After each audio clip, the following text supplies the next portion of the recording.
Senate will come to order. The senators will please take their seats. Those persons not entitled to the privileges of the floor will please retire to the gallery. The senators in attendance will stand and be led in prayer by the Dr. David W. Olive, Bluefield College, Bluefield, Virginia. Following the prayer, all will remain standing and be led in the Pledge of Allegiance to the flag of the United States of America by Senate Page Caleb Payne. Thank you for this privilege and honor to be here with you to lead in this public prayer together. O sovereign God, maker of the heavens and earth, originator of light from the darkness, creator and author of our life stories, we, who are made in your image, give you praise and thanksgiving for your creation, for our very beings, for it is good. God of our ancestors, those who have forged a path before us who believed they were equally free and independent, desiring the enjoyment of life and liberty, and pursuers of happiness and safety, we give you thanks. For our government that has been instituted for the common benefit, protection, and security of its people, a government which is capable of producing the greatest degree of happiness and safety, we give you thanks. May we, O God, protect our free government and the blessings of liberty by our adherence to justice, moderation, temperance, frugality, and virtue. May we also recognize that we have duties as well as rights, and that a free government rests, as does all progress, upon the broadest possible diffusion of knowledge. May the Commonwealth avail itself of those talents which nature has sown so liberally among its people by assuring the opportunity for their fullest development by an effective system of education, both public and private, throughout this Commonwealth, regardless of its delivery. Creator God, we give thanks for the free exercise of religion, allowing one to practice an active faith according to the dictates of one's conscience. May we always remember to practice forbearance, love, and charity to others. Almighty God, we lift up to you for your blessings this day, for this chamber, this government, our people, and this Commonwealth. For your kingdom and for your glory, we pray. Amen. Amen.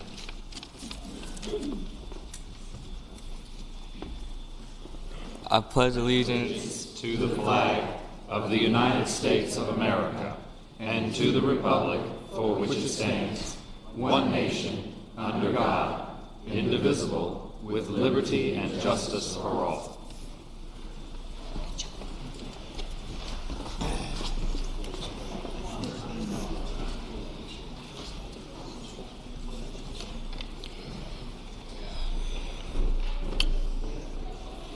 Clerk will call the roll. All those in attendance will please record their vote aye. Clerk will close the roll. You have a quorum, Mr. President. Senate Journal for Wednesday, February 26, 2020. Thank you, Madam Clerk. The senior senator from Chesterfield, Senator Chase, moves that the reading of the journal be waived. All in favor of waiving the reading of the journal will record their vote aye. Those opposed, no. Are the senators ready to vote? Have all the senators voted? Do any senators desire to change their vote? Clerk will close the roll. Ayes 31, noes 7. Ayes 31, noes 7. The reading of the journal is waived. The clerk will report any communication from the House of Delegates. Senior Senator from Fairfax, Senator Saslaw. Mr. President, I move we waive the reading of the communications from the House of Delegates. Thank the Senator. The question is, shall the reading of the communication from the House of Delegates be waived? All in favor of waiving the reading will record their vote aye. Those opposed, no. Are the senators ready to vote? Have all the senators voted? Do any senators desire to change their vote? Clerk will close the roll. Ayes 34, noes 6. Ayes 34, noes 6. The reading of the communication from the House of Delegates is waived. The clerk will report any communication from the governor. We do not have any, sir. Thank you, Madam Clerk. Now comes the time in the morning hour. We have a couple of special presentations. But prior to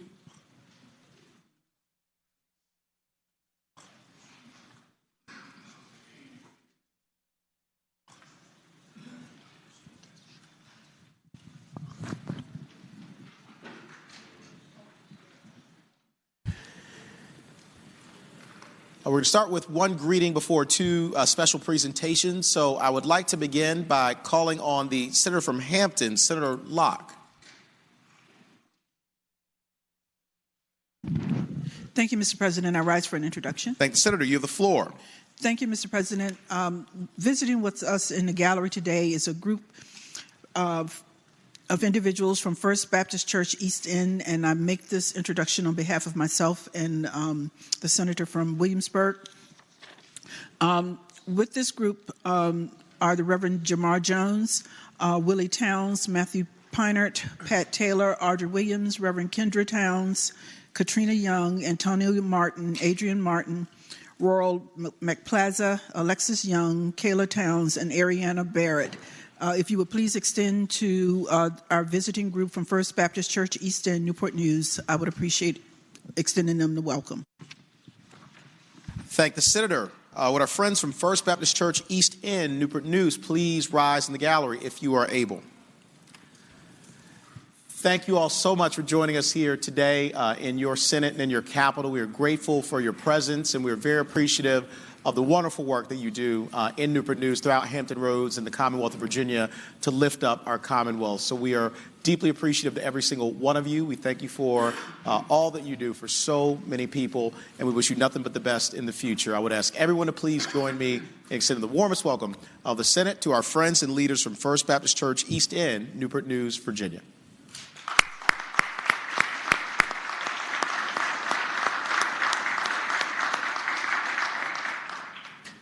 Senator from Russell, Senator Chafin. Thank you, Mr. President. I rise for the purpose of an introduction. Thanks, Senator. You have the floor. This morning's eloquent blessing that was given for the edification of all of us was given by Dr. David Olive. Dr. Olive received his Bachelor of Science degree in Business Management at Tennessee Technical College University. He's the president of Bluefield College, and he also is an attorney. He received his JD from the University of Tennessee College of Law. He has a Master of Divinity from the Southern Baptist Theological Seminary, and he is an ordained minister in the Baptist faith tradition. He chairs the Council of Independent Colleges of Virginia and the Appalachian College Association, and has a number of other chairs. He participates as a member of the Genzibar's President's Advisory Council, and he and his wife, Catherine, live in Bluefield, Virginia, where they have two adult children, Kayla and Will. It's a blessing to have him here today, Mr. President. I have two other introductions I would like to make. May I just continue with both of them at the same time? Sure. They're all together. So accompanying Dr. Olive is Dr. David Bailey, and I know a lot of us know David Bailey and the good work that he does here in Richmond. David is a Bluefield College former chair of the Board of Trustees, and we're pleased to have him here. And then it goes without saying, and a lot of us certainly are going to recognize this person when we see him, but we also have former Senator Jack Reeser. Senator Reeser was a member of the Senate who served in the seat that I currently occupy, the 38th Senate District, and we're pleased to have him here today with us. He's a current Bluefield College Board of Trustees member. Mr. President, I hope that it would be the pleasure of the Senate to offer the warmest Senate welcome in the warmest tradition of the Senate to these three individuals. I thank the Senator. Would our friends and leaders, Dr. David Olive, Dr. David Bailey, and Senator Jack Reeser, please rise in the gallery if you are able. Thank you all so much for joining us here today. Thank each of you for your extraordinary leadership, and each of you has done so much here for the Commonwealth of Virginia in many different capacities, so we're deeply grateful to all of you, and we echo the eloquent, generous words of the Senator from Russell, Senator Chafin. Dr. Olive, that was a beautiful prayer, and we thank you for all that you do for Bluefield and also for the rest of the Commonwealth of Virginia. Senator, thank you for your tremendous leadership. Welcome back home to this body, of which you will always be a member of the family. David Bailey, we all love you. You're extraordinary, and we're grateful to you for everything that you do. I would ask everyone to please join me in extending the warmest welcome of the Senate to our three extraordinary leaders.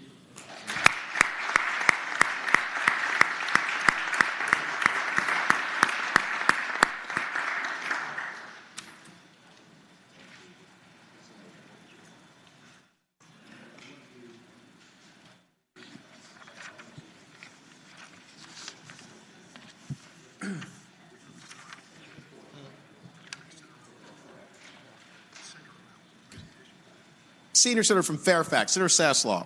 Mr. President, I move that the Senate suspend the rules and grant the privileges of the floor to special guests. Thank you, Senator. The question is, shall the rules be suspended and the privileges of the floor be granted to certain distinguished persons? All in favor of the motion will record their vote aye. Those opposed, no. Are the senators ready to vote? Have all the senators voted? Change their vote. Close the roll. Ayes 34, noes 0. Ayes 34, no 0. The rules are suspended. The privileges of the floor are granted. The Senior Senator from Fairfax, Senator Saslaw. Mr. President and members of the Senate, we're honored here today by the family of former state senator and the first woman to serve in the Senate of Virginia, Senator Eva Scott. And at this point, I would yield to the senior senator from Chesterfield. Senior Senator from Chesterfield, Senator Chase. Thank you, Mr. President. It is with great honor today that I introduce the family of Eva Mae Scott, the first female state senator here in Virginia. We have with us today her husband, Leander Scott, who was a World War II vet, Marine, and the great senator's high school sweetheart.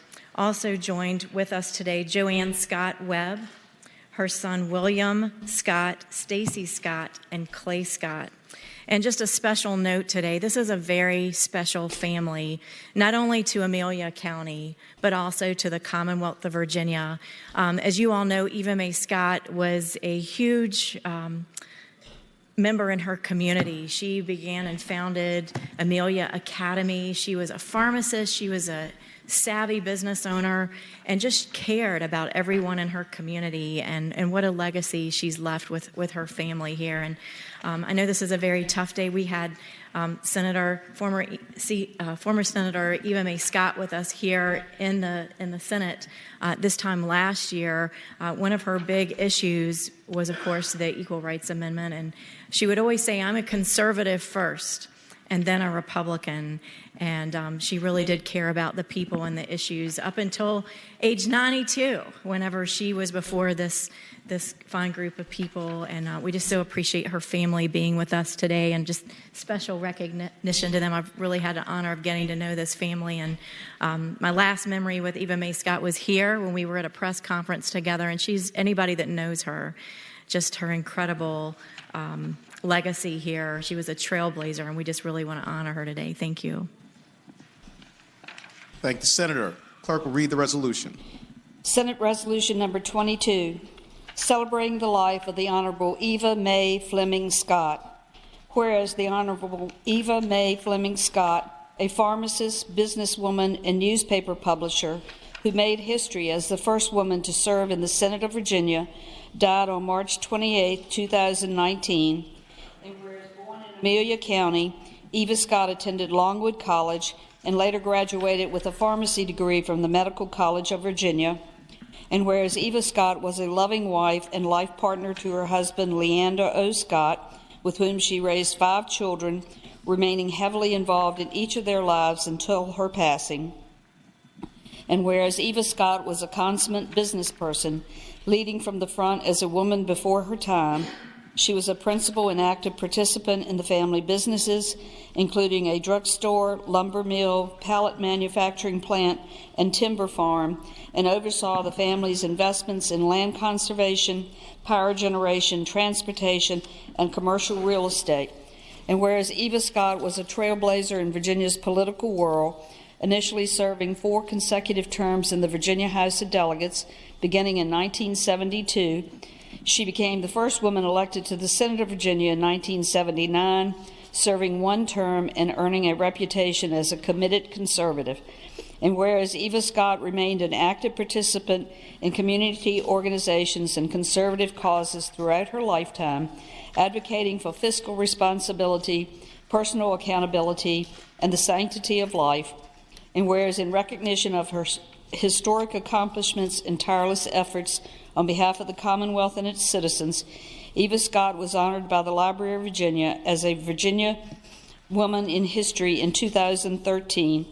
And whereas predeceased by her son Tom, Eva Scott will be fondly remembered and dearly missed by her husband of more than 70 years, Leander, her children Joanne, Rebecca, Lanny, and William, and their families, and numerous other family members, friends, and colleagues on both sides of the aisle. Now, therefore, be it resolved that the Senate of Virginia hereby note with great sadness the loss of the Honorable Eva May Fleming Scott, a beloved member of the Amelia community who touched countless lives as a businesswoman, legislator, and friend. And be it resolved further that the Clerk of the Senate prepare a copy of this resolution for presentation to the family of the Honorable Eva May Fleming Scott as an expression of the Senate of Virginia's respect for her memory.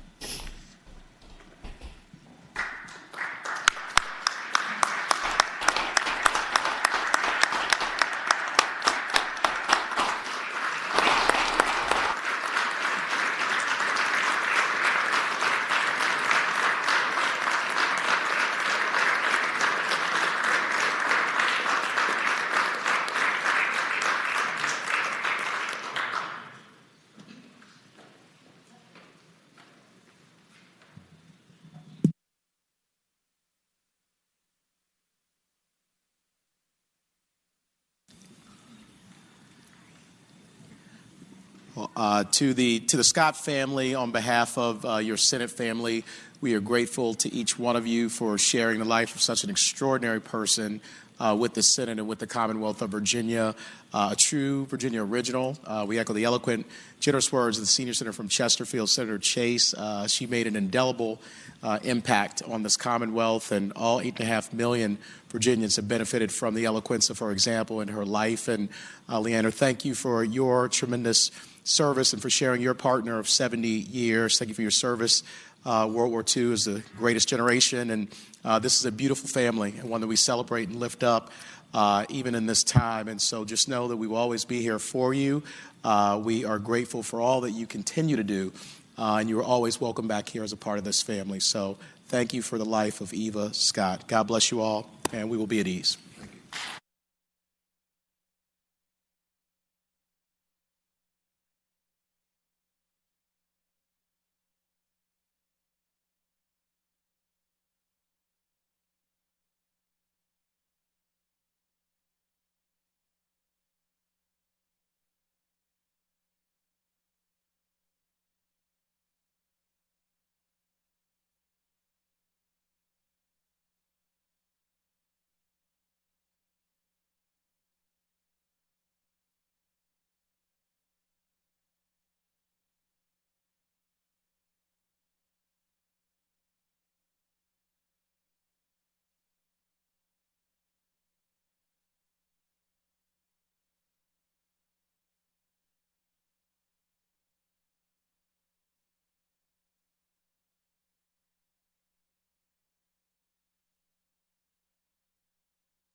Senate will come to order. The senators will please take their seats. Those persons not entitled to the privilege of the floor will please retire to the gallery. The senior senator from Fairfax, Senator Saslaw.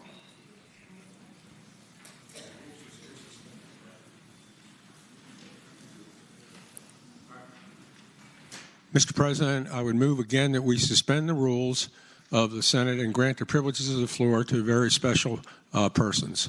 Thank the senator. Question is, shall the rules be suspended and the privileges of the floor be granted to certain distinguished persons? All in favor of the motion will record their vote aye. Those opposed, no. Are the senators ready to vote? Have all the senators voted? Do any senator desire to change their vote? Clerk, close the roll. Ayes 40, noes 0. Ayes 40, noes 0. The rules are suspended and the privileges of the floor are granted. Chair recognizes the senior senator from Fairfax, Senator Saslaw.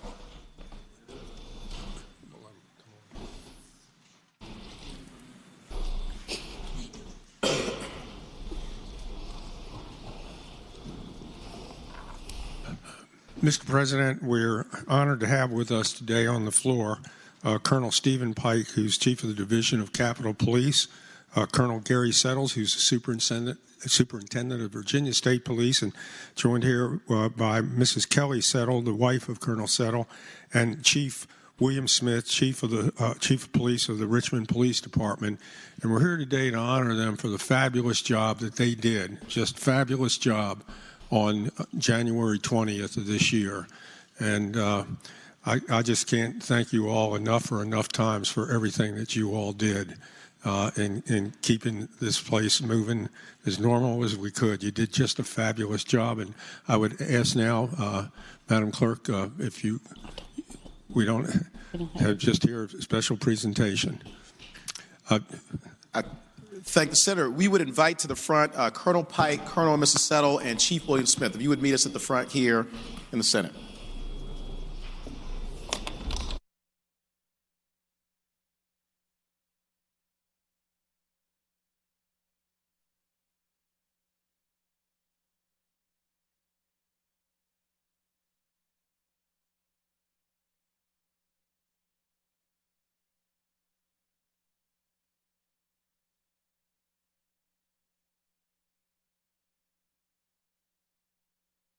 Would like to say on behalf of the Senate of Virginia, we are so grateful to each one of you for your truly extraordinary leadership. Not only on that day, Senator Saslaw so eloquently said you all did really a phenomenal job on that day, showing the nation and the world that we can peaceably assemble, petition our government, but also keep everyone safe and adhere to our highest values as a nation. So you showed the world that that was possible, but it's also something that you do every single day.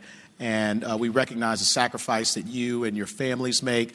The men and women that are under your command are extraordinarily brave, but also extraordinarily fortunate to have leaders of your caliber. And so we are grateful to each one of you.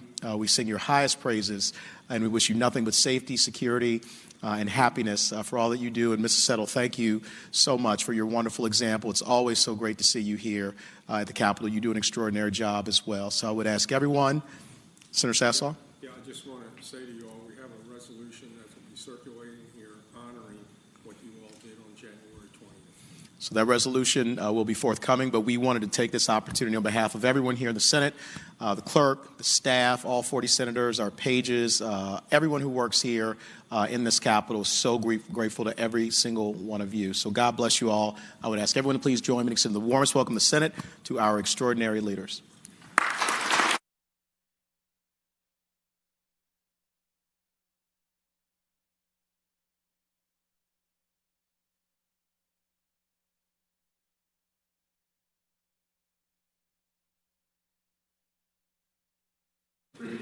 And the Senate will be at ease.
ask the Senate Republican caucus to retire back to the prayer meeting room. Is that all right? Sure. Without objection. You're welcome to join us if you'd like. I'll come meet you later. It could be a homecoming scene. Senator, what time would you like to come back just so we can have everybody? No. What? 2:30 in the morning. Well, you know, I was just looking at the history of when we've previously gotten out on this night, and you really don't want to hear the history. We just need like 10 minutes, sir. 10 minutes, no problem. Why don't we just recess till 1 o'clock? How's that? Just to make it easy. All right, 1 o'clock we reconvene.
The Senate will come to order. The senators will please take their seats. Those persons not entitled to the privilege of the floor will please retire to the gallery. Senator from Roanoke City, Senator Edwards. Mr. President, I rise for a motion, and that is pursuant to Rule 13 of HJR 99, the scheduling resolution.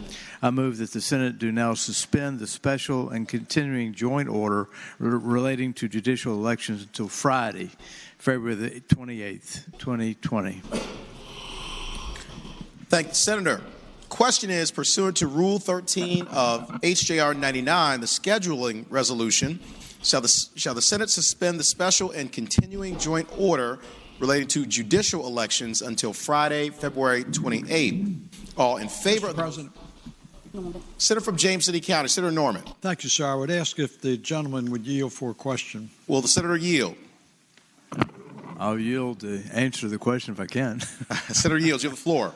Mr. President, my question is there anything magical and mysterious about Friday, or could this go till Monday? Senator's the floor. Well, it could go to Monday. There's nothing magical about Friday. It was the original idea was to do it at 6 this evening, but we decided that wasn't a good idea.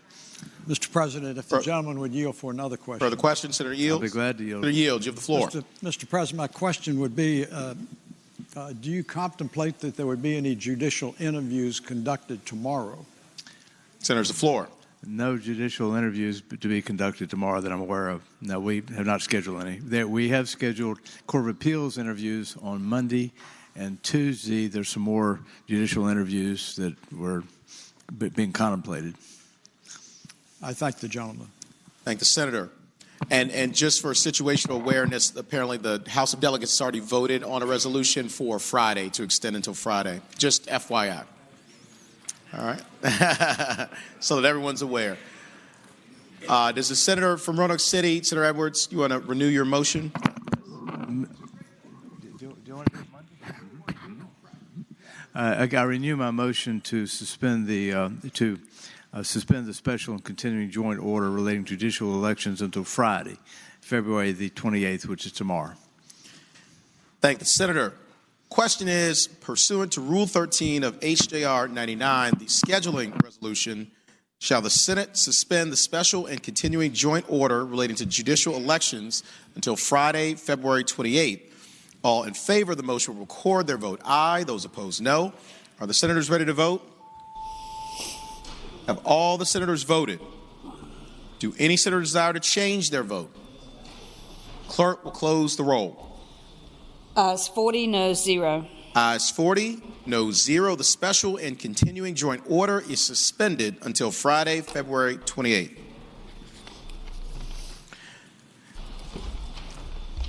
This time, without objection, we will return to the morning hour. To go to the House to report.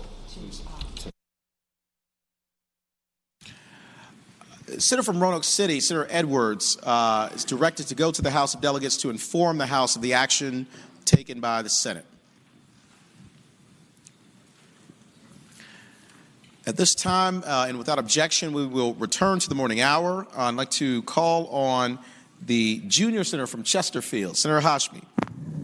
Thank you, Mr. President. I rise for a purpose of introduction. Thank the Senator. You have the floor. Mr. President, I'm delighted to introduce to this body the students of James River High School. We have visiting with us almost 80 students from James River High School from the class that's focused on government and government studies. And James River High School is not only in my district, but it is also my home high school for my neighborhood. So I'm very delighted to welcome the students, and I hope they've had a wonderful day here at their capital, and they're joined also by their teacher and other administrators from the high school. I ask that you give the warm welcome of the Senate to the James River High School students. I thank the Senator. Would our friends and leaders from James River High School please rise in the gallery if you are able?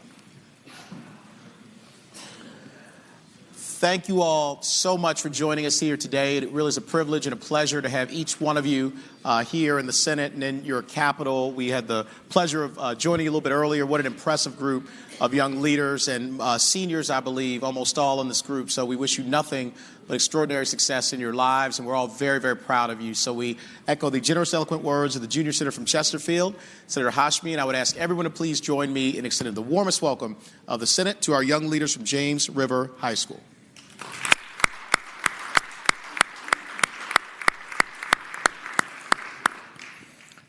Did you have another one? Okay, they had to leave. We will see them next time. Senator from Williamsburg, Senator Mason. Thank you, Mr. President. Mr. President, I rise for the purpose of an introduction. Thanks, Senator. You have the floor. Mr. President, this is the 7th year of the art contest we've done on the Virginia Peninsula. So on behalf of the senator from Hampton and the senator from James City County, we got some folks from up and down the peninsula that were winners this year, Mr. President. When I started this, we had about 25 entries. We're over 120 now, and we have K through 3 winner with us. I don't see them. I hope they're behind me. J.P. Horrible and his parents, Deb Perry and Luke Horrible of Clara Bird Baker Elementary. The 4th and 5th grade winner, Caillou Collins and his mother, Carrie Moore from Clara Bird Baker as well. Middle school winner, Madison Fletcher and her parents, Julie and Andrew Fletcher.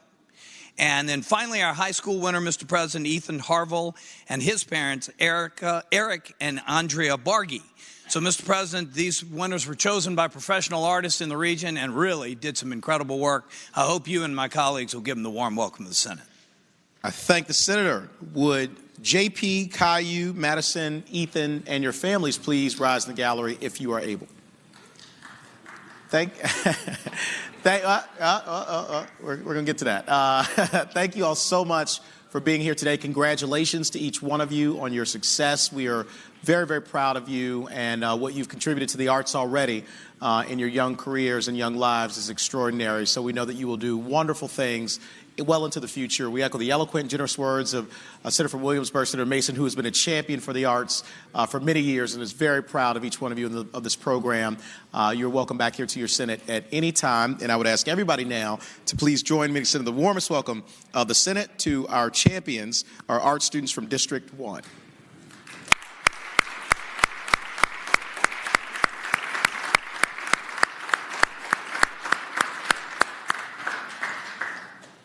Do any other senators wish to be recognized for purposes of an introduction? Is there any other business to come before the Senate in the morning hour? Seeing none, clerk will call the calendar. Senate calendar for Thursday, February 27, 2020. Turning to page 14, unfinished business House. House Bill 271, the House has rejected the Senate amendment. Senator from Portsmouth, Senator Lucas.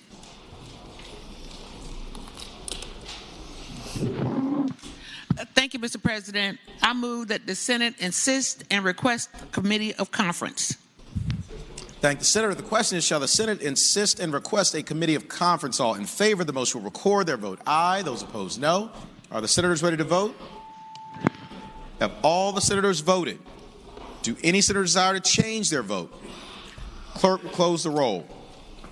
Ayes 40, no 0. Ayes 40, no 0. The Senate insists and requests a committee of conference. House Bill 273. The House has rejected the Senate amendment. Senator from Portsmouth, Senator Lucas. Thank you, Mr. President. I move that the Senate insist on its amendments and request a committee of conference. Thank the senator. The question is, shall the Senate insist and request a committee of conference? All in favor of the motion will record their vote aye. Those opposed, no.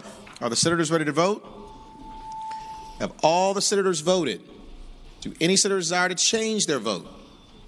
Clerk will close the roll. Ayes 38, noes 2. Ayes 38, noes 2.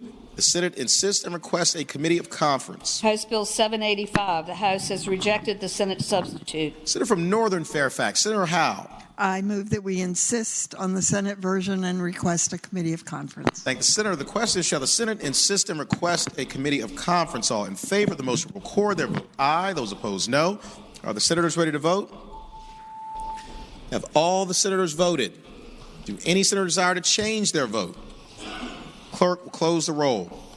Ayes 37, noes 1. Ayes 37, noes 1. The Senate insists and requests a committee of conference. House Bill 1023, the House has rejected the Senate substitute with amendment. Senator from Roanoke City, Senator Edwards. Mr. President, with regard to House Bill 1023, I move that the Senate insist on its substitute and request a committee of conference. Thank the Senator. The question is, shall the Senate insist and request a committee of conference?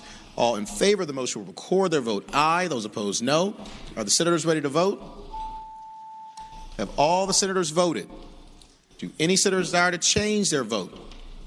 The clerk, close the roll. Ayes 39, noes 0. Ayes 39, noes 0. The Senate insists and requests a committee of conference. House Bill 1602, the House has rejected the Senate substitute. Senator from Northern Fairfax, Senator Howe. We insist and request a committee of conference. Thank the Senator. The question is, shall the Senate insist and request a committee of conference? All in favor of the motion will record their vote aye. Those opposed, no. Are the senators ready to vote? Have all the senators voted? Do any senators desire to change their vote? Clerk will close the roll.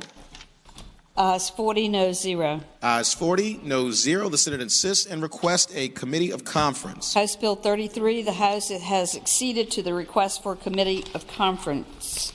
And conferees on the part of the Senate on House Bill 33, as named by the Chair of Rehabilitation and Social Services, Senator Favola, are Senators McClellan, Stewart, and Surivel. House Bill 477, the House has acceded to a request for a committee of conference. Conferees on the part of the Senate as named by the Chair on the Judiciary, Senator Edwards, are Senators Edwards, Morrissey, and Stanley. House Bill 752, the House has acceded to a request for a committee of conference. Conferees on the part of the Senate as named by the Chair of Judiciary, Senator Edwards, are Senators Stanley, McClellan, and Surivel. House Bill 1540, the House has acceded to a request for a committee of conference. Conferees on the part of the Senate as named by the Chair of Rehabilitation and Social Services, Senator Favola, are Senators Morrissey, Hanger, and Spruill.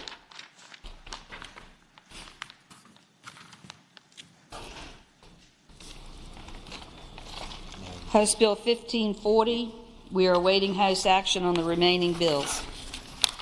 Go to page 22. Page 22, unfinished business Senate. Senate Bill 63 has passed the House with a substitute. Senator from Roanoke County, Senator Suderline. Thank you, Mr. President. I move that the Senate concur with the House substitute. Does the Senator want to speak to that? Yes, Mr. President. This is the reckless driving bill that increases the threshold from automatic threshold of speed from 80 to 85. We've passed it out of here on strong bipartisan votes for several years now. It kept getting choked in the same small subcommittee over on the House side that Senator from Franklin County is so affectionate for. This year it went to a different subcommittee, and even though the same members all voted against it on the floor, it passed out overwhelmingly. But what was done to it in the process was a $100 fine was added, so that if you are between 81 and 85, you no longer are facing a Class 1 misdemeanor, which has been the objective all these years. But they thought it should have a $100 fine. That gets us to where we need to be, and I hope it will be the pleasure of the body to pass it. If you didn't like my bill, you should like this a little bit better. At least you have the $100 fine. And if you liked my bill, this should be about 99% of what you want. So I hope you'll vote for it. Thank the Senator. Question is, shall the Senate concur with the House substitute? All in favor of the motion will record their vote aye. Those opposed, no. Are the senators ready to vote? Have all the senators voted? Do any senators desire to change their vote? Clerk, close the roll. Ayes 27, noes 13. Ayes 27, noes 13. The Senate concurs with the House substitute. Senate Bill 139 is passed the House with amendments. Senator from King George, Senator Stewart. Thank you, Mr. President. I move we concur with the amendment. Speaking to that, Senator's the floor. Mr. President, this is a friendly amendment, the bill that deals with constitutional officers having to take FOIA training, which was a mandate passed by this General Assembly. What the amendment says is, if you get that training between now and July 1st, which is when the law would actually take effect, that training will still count. So we didn't want to penalize people who are doing it now. Alan Gernhardt with Legislative Services is out all around the Commonwealth performing these training for individuals as we speak, so we want to allow them to get credit for that. Thank the Senator. Question is, shall the Senate concur with the House amendment? All in favor of the motion will record their vote aye. Those opposed, no. Are the senators ready to vote? Have all the senators voted? Do any senators desire to change their vote? Clerk, close the roll. Ayes 40, noes 0. Ayes 40, noes 0. The Senate concurs with the House amendment. Mr. President. Senator from Williamsburg, Senator Mason. Beg your pardon, Mr. President. Having voted on the prevailing side by which we approve Senate Bill 63 on page 22, I move that we reconsider that vote. Thank the Senator. The question is, shall the vote by which the Senate concurred regarding Senate Bill 63 be reconsidered? All in favor of the motion will record their vote aye. Those opposed, no. Are the senators ready to vote? Have all the senators voted? Do any senators desire to change their vote? Clerk, close the roll. Ayes 40, noes 0. Ayes 40, noes 0. The motion is agreed to. Senator from Roanoke County, Senator Suderline. I move that the Senate concur with the House substitute, and speaking to that very briefly. Senator's the floor. Mr. President, this is the same great criminal justice reform that we just approved. I hope it will be the pleasure of the body to do so again. Thank the Senator. The question is, shall the Senate concur with the House substitute? All in favor of the motion will record their vote aye. Those opposed, no. Are the senators ready to vote? Have all the senators voted? Do any senators desire to change their vote? Clerk, close the roll. Ayes 30, noes 10. Ayes 30, noes 10. The Senate concurs with the House substitute. Senate Bill 437 is passed the House with amendment. Senator from Eastern Fairfax, Senator Servell. Mr. President, could I go by temporarily so I can try and remember what they did? Without objection, Senate Bill 437 will go by temporarily. Senate Bill 498 is passed the House with amendment. Senator from Roanoke City, Senator Edwards.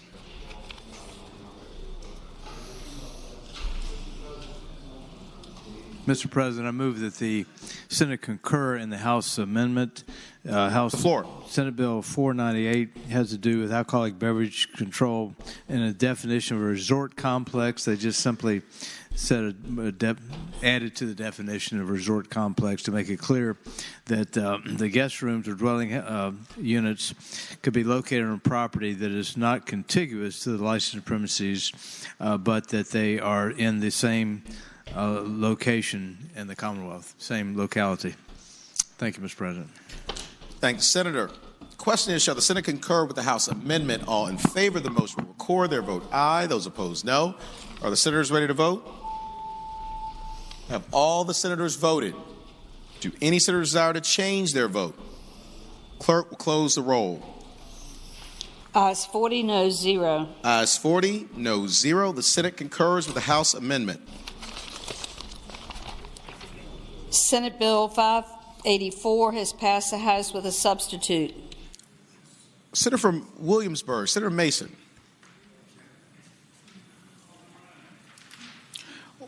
Or it looks like, 1 second, Senator. Are we doing 556? Are we skipping that? Okay. That's what's up. Okay, so we're doing 584. Okay, here we go. Okay, cool. Senator from Williamsburg, Senator Mason. Well, thank you, Mr. President. Mr. President, I move we concur with the House Substitute. And speaking of that motion. Senator has the floor. Sorry about that, Mr. President. Mr. President, this was a timeshare act. We were going in and on community interest, on interested communities for timeshares. We're just cleaning up things in the code. We use project and programs interchangeably. We cleared up what they are and what that was. And then there's a particular type of trust that other states sell timeshare interests in. That didn't exist in Virginia. We just wanted to clear up that the board could indeed govern those as they have been doing. So this was largely a cleanup bill. One of the things we went too far on was talking about timeshare interest. And so we removed that whole section and about 35 places that we changed the word. So it was just more technical work kept going on, Mr. President. I'm sorry to take so long to tell you this, but I hope we concur with the amendments and pass the bill. Thank the senator. Question is, shall the Senate concur with the House substitute? All in favor of the motion will record their vote aye. Those opposed, no. Are the senators ready to vote? Have all the senators voted? Do any senators desire to change their vote? Clerk will close the roll. Ayes 39, no 0. Ayes 39, no 0. The Senate concurs with the House substitute. Senate Bill 698 is passed the House with amendments. Senator from Williamsburg, Senator Mason. Thank you, Mr. President. Mr. President, I move we concur with the House amendments. And speaking to that motion, Senator has the floor. Thank you, Mr. President. Mr. President, this was the bill that the senator from Lynchburg had fixed a problem with distillers the year before, but it made it mandatory that all distillers participate as of July 1. ABC had set up a really good process that 26 of the 43 distillers had taken advantage of or tried to, 17 have. And so we were just trying to make sure we continued to do it that way. One particular constituent didn't like what we were trying to do, so we kept, although it had fixed her problem the year before. So, Mr. President, we kept working with that party, and now it says if the distiller has met all the requirements and applied, ABC shall move forward and give them approval. That was the only change, Mr. President. I think this is a good step forward, and I hope you approve the bill. Thank the senator. Question is, shall the Senate concur with the House amendments? All in favor of the motion will record their vote aye. Those opposed, no. Are the senators ready to vote? Have all the senators voted? Do any senators desire to change their vote? Clerk will close the roll. Ayes 35, noes 5. Ayes 35, noes 5. The Senate concurs with the House amendments. Senate Bill 758 is passed the House with amendments. Senator from Western Fairfax, Senator Marsden. Thank you, Mr. President. I move that we accept the House amendments. And speaking to that motion, Senator, you have the floor. Thank you, Mr. President. There's a number of technical amendments, but there are three that are of some significance. One is it increases the weight allowable on these vehicles, which brings in a competitor from another company into the marketplace, which is good. And secondly, it brings back the state police preferred language on how the vehicles are to be lit for nighttime operation, and that it also treats VDOT the same as it does localities in their ability to require different safety regulations for these vehicles as they become apparent. And so I urge us to accept the House amendments. Thank the senator. For what purpose is the senior senator from Chesapeake, Senator Cosgrove, rise? Would the chairman of transportation rise for our question? Will Senator yield? I do. Senator yields. You have the floor. I thank the gentleman. I'd ask the senator, not only do we increase this to 500 pounds, but does the amendment also increase the speed limit from 10 miles an hour to 25 miles an hour? Senator, the floor. That actually, from the original bill, which was 40 miles an hour on a roadway, it reduced it to 25. All right. I thank the gentleman. Thanks, Senator. Question is, shall the Senate concur with the House amendments? All in favor of the motion will record their vote aye. Those opposed, no. Are the senators ready to vote? Have all the senators voted? Do any senator desire to change their vote? Clerk will close the roll. Ayes 39, noes 0. Ayes 39, noes 0. The Senate concurs with the House amendments. Senate Bill 794 has passed the House with a substitute. Senator from Accomack, Senator Lewis. Mr. President, I move that we accept the House substitute. Senator has the floor. This is the same language that we placed on the identical House Bill 831 that we passed yesterday, and now they are identical bills. What the substitute does is clarify that the landowner does not pay to relocate broadband facilities in the utility easements when the land is developed or redeveloped. So I'd ask that we accept the House substitute. Thank the senator. Question is, shall the Senate concur with the House substitute? All in favor of the motion will record their vote aye. Those opposed, no. Are the senators ready to vote? Have all the senators voted? Do any senators desire to change their vote? Clerk will close the roll. Ayes 35, noes 3, Rule 36-1. Ayes 35, noes 3, Rule 36-1. The Senate concurs with the House substitute. Senate Bill 1008 has passed the House with amendments. Senator from Lynchburg, Senator Peake. Yes, sir. Thank you, Mr. President. I asked the body to accept the substitute. Senator, the floor. Concur with the House amendments and speak into the amendment. And I think the people of this body will be happy to know that although down the hall they may have changed from Republican control to Democratic control, they are still wordsmithing our bills just like they did when the Republicans were in charge. This amendment, which said that no county shall prohibit an ambulance service from coming across county lines for financial reasons, that bill has been corrected to say that now they will no longer do it for financial considerations. So I would ask to concur and accept the House amendments. Thank you. Thank the senator. The question is, shall the Senate concur with the House amendments? All in favor of the motion will record their vote aye. Those opposed, no. Are the senators ready to vote? Have all the senators voted? Do any senators desire to change their vote? Clerk, close the roll. Ayes 40, noes 0. Ayes 40, noes 0. The Senate concurs with the House amendments. And I skipped Senate Bill 883, which is the preceding bill. It's passed the House with a substitute. Senator from Hampton, Senator Locke. Thank you, Mr. President. I just thought she didn't like my bill or something. Thank you, Mr. President. I move that we concur with the House substitute. Senator has the floor. Thank you, Mr. President. Senate Bill 883 establishes the Virginia Council on Environmental Justice, and what the substitute does is to define or change the definition of meaningful involvement. It also replaces the word citizens with resident, and it changes the word or to and. So with that, I again move that we concur with the House substitute. Thank the senator. Question is, shall the Senate concur with the House substitute? All in favor of the motion will record their vote aye. Those opposed, no. Are the senators ready to vote? Have all the senators voted? Do any senators desire to change their vote? The clerk will close the roll. Ayes 24, noes 16.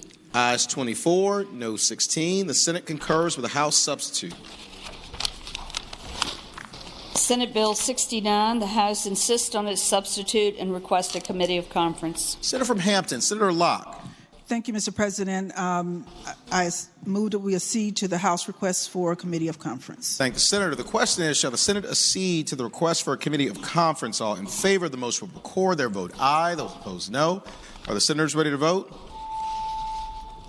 Have all the senators voted? Do any senators desire to change their vote? Clerk will close the roll.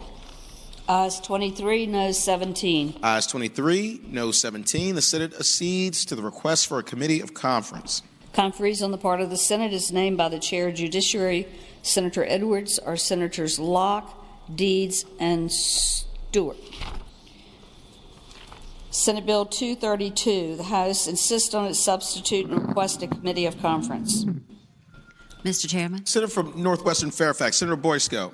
I request that we accede to the request for a committee of conference. Thank the senator. The question is, shall the Senate accede to the request for a committee of conference? All in favor of the motion will record their vote aye. Those opposed, no. Are the senators ready to vote? Have all the senators voted? Do any senators desire to change their vote? Clerk will close the roll. Ayes 39, noes 0. Ayes 39, noes 0. The Senate accedes to the request for a committee of conference. Conferees on the part of the Senate is named by the Chair of Education and Health, Senator Lucas, or Senators Boysko, Hashmi, and McClellan.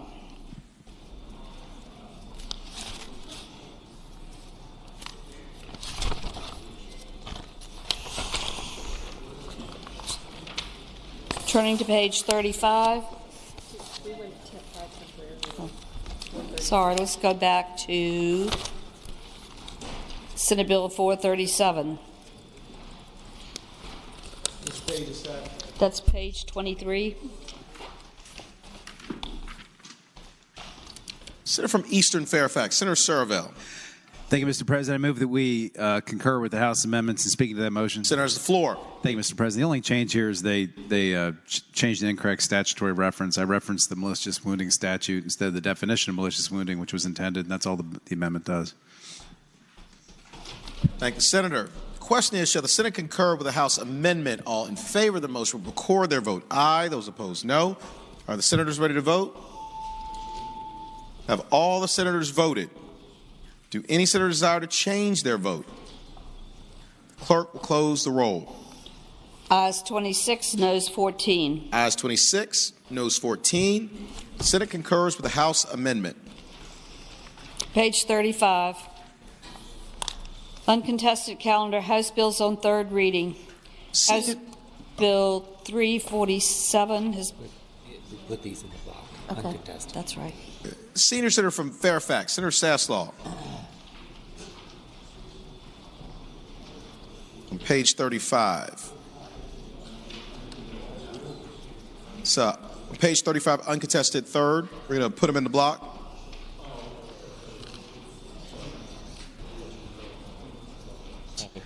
All right, I move that all House bills on third reading on the uncontested calendar, pages 35 through 47, that's Senate Bill 347 through 1580, be advanced to their final passage in a block after the adoption of any amendments thereto. Excuse me. Any senator desiring to remove a bill from the block, please do so after the clerk has read the number of the bill. You stayed up as late as I did. Thank the Senator. The question is, shall House bills on the uncontested calendar, third reading, pages 35 through 47, House Bill 347 through House Bill 1580, be placed upon their final passage in a block after the adoption of any amendments thereto, with the understanding that any senator desiring a bill be removed from the block will do so after the clerk has read the number of the bill. All in favor of the motion will say aye. Those opposed, no. The ayes have it. The motion is agreed to. The bills are before us in the block. Clerk will read the number of the bills. House Bill 347, reported for the Committee on Rules, and there are two floor amendments. Senior Senator from Richmond City, Senator McClellan. Thank you, Mr. President. I withdraw my floor amendment. Without objection, the floor amendments are withdrawn. House Bill 22, reported from the Committee on Finance and Appropriations. House Bill... Mr. President, could House Bill 22 come out of the block? Without objection, the bill is removed from the block. House Bill 46, reported from the Committee on Commerce and Labor with amendments. Senior Senator from Fairfax, Senator Saslaw. Mr. President, I move that we adopt the amendments. Thank you, Senator. The question is, shall the committee amendments be adopted? All in favor of the motion will say aye. Those opposed, no. The ayes have it. The committee amendments are adopted. House Bill 135, reported from the Committee on Commerce and Labor. Senior Senator from Chesterfield, Senator Chase. Thank you, Mr. President. Can House Bill 46 come out of the block, please? Without objection, bills removed from the block. House Bill 135, reported from the Committee on Commerce and Labor. House Bill 167, reported from the Committee on Commerce and Labor. House Bill 343, reported from the Committee on Finance and Appropriations. House Bill 540, reported from the Committee on Finance and Appropriations with an amendment. Senator from Northern Fairfax, Senator Howe. I move the amendment be agreed to. Thank you, Senator. The question is, shall the committee amendment be agreed to? All in favor of the motion will say aye. Those opposed, no. The ayes have it. The committee amendment is agreed to. House Bill 575, reported from the Committee on Commerce and Labor with a substitute. Senior Senator from Fairfax, Senator Saslaw. Mr. President, I move that we adopt the substitute. Thank you, Senator. The question is, shall the committee substitute be adopted? All in favor of the motion will say aye.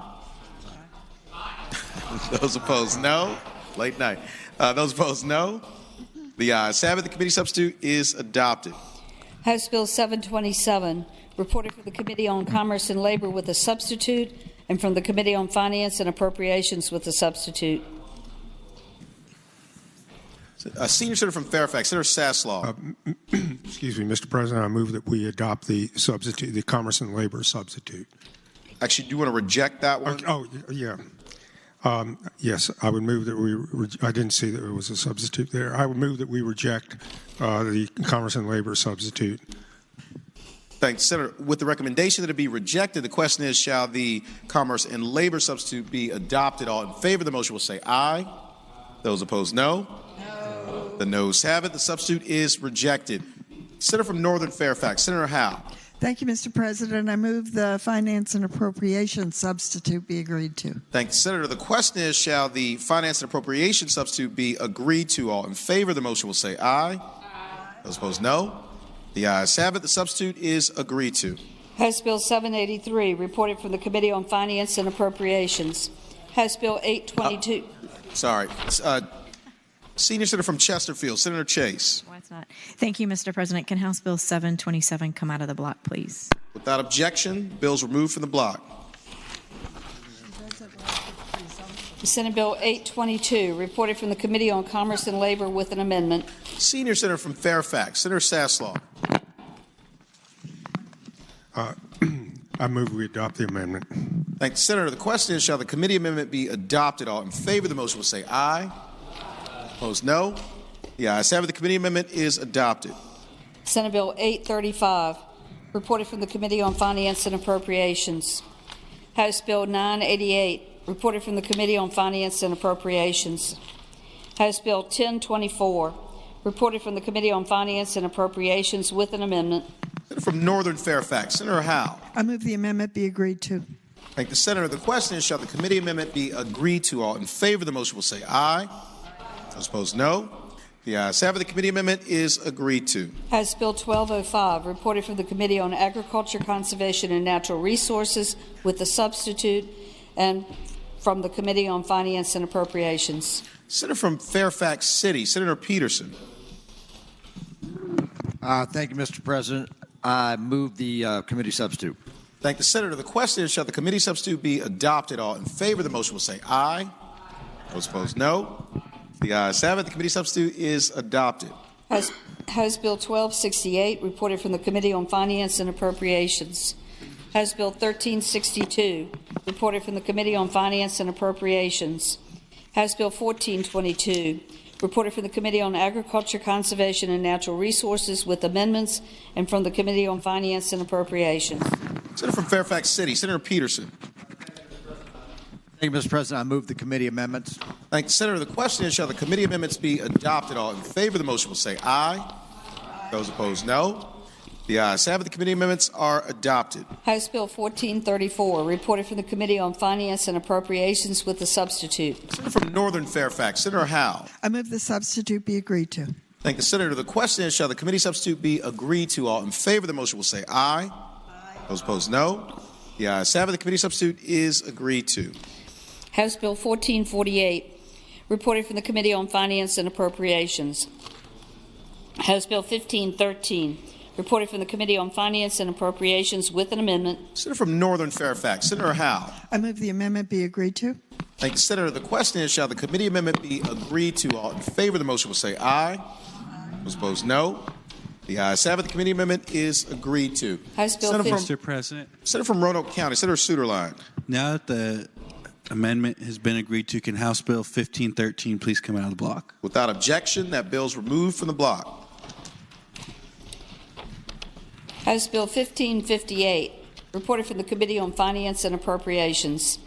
House Bill 1575, reported from the Committee on Finance and Appropriations. House Bill 1576, reported from the Committee on Commerce and Labor, and there is a floor substitute. Senior Senator from Fairfax, Senator Saslaw.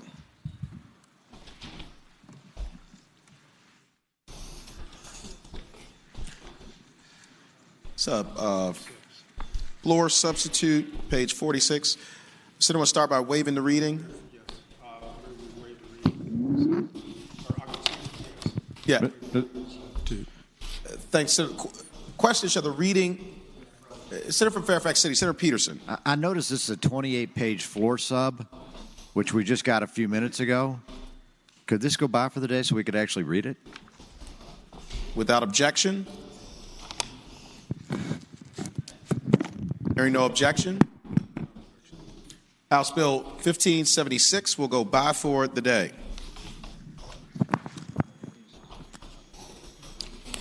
House Bill 1580, reported from the Committee on Finance and Appropriations.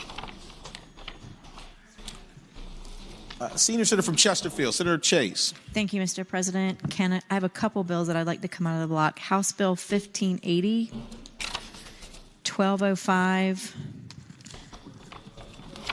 1360. Hold up 1 second. 1205. Page numbers, please. Page 42. I'm sorry. Page 42, House Bill 1205. Page 43, House Bill. Hold up, please. House Bill 1362. Page 43, House Bill 1422. Thank you.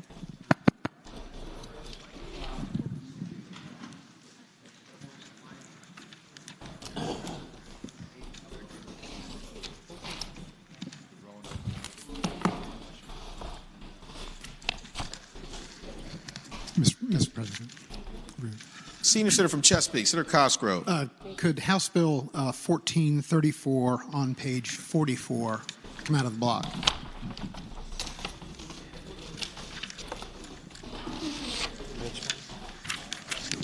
Without objection, that bill be removed from the block. Mr. President. Senator from Hanover, Senator McHugh. Can the next one after that, 1448 on page 45, come out of the block? 1448. Without objection, the bill be removed from the block. Any others? Are there any left?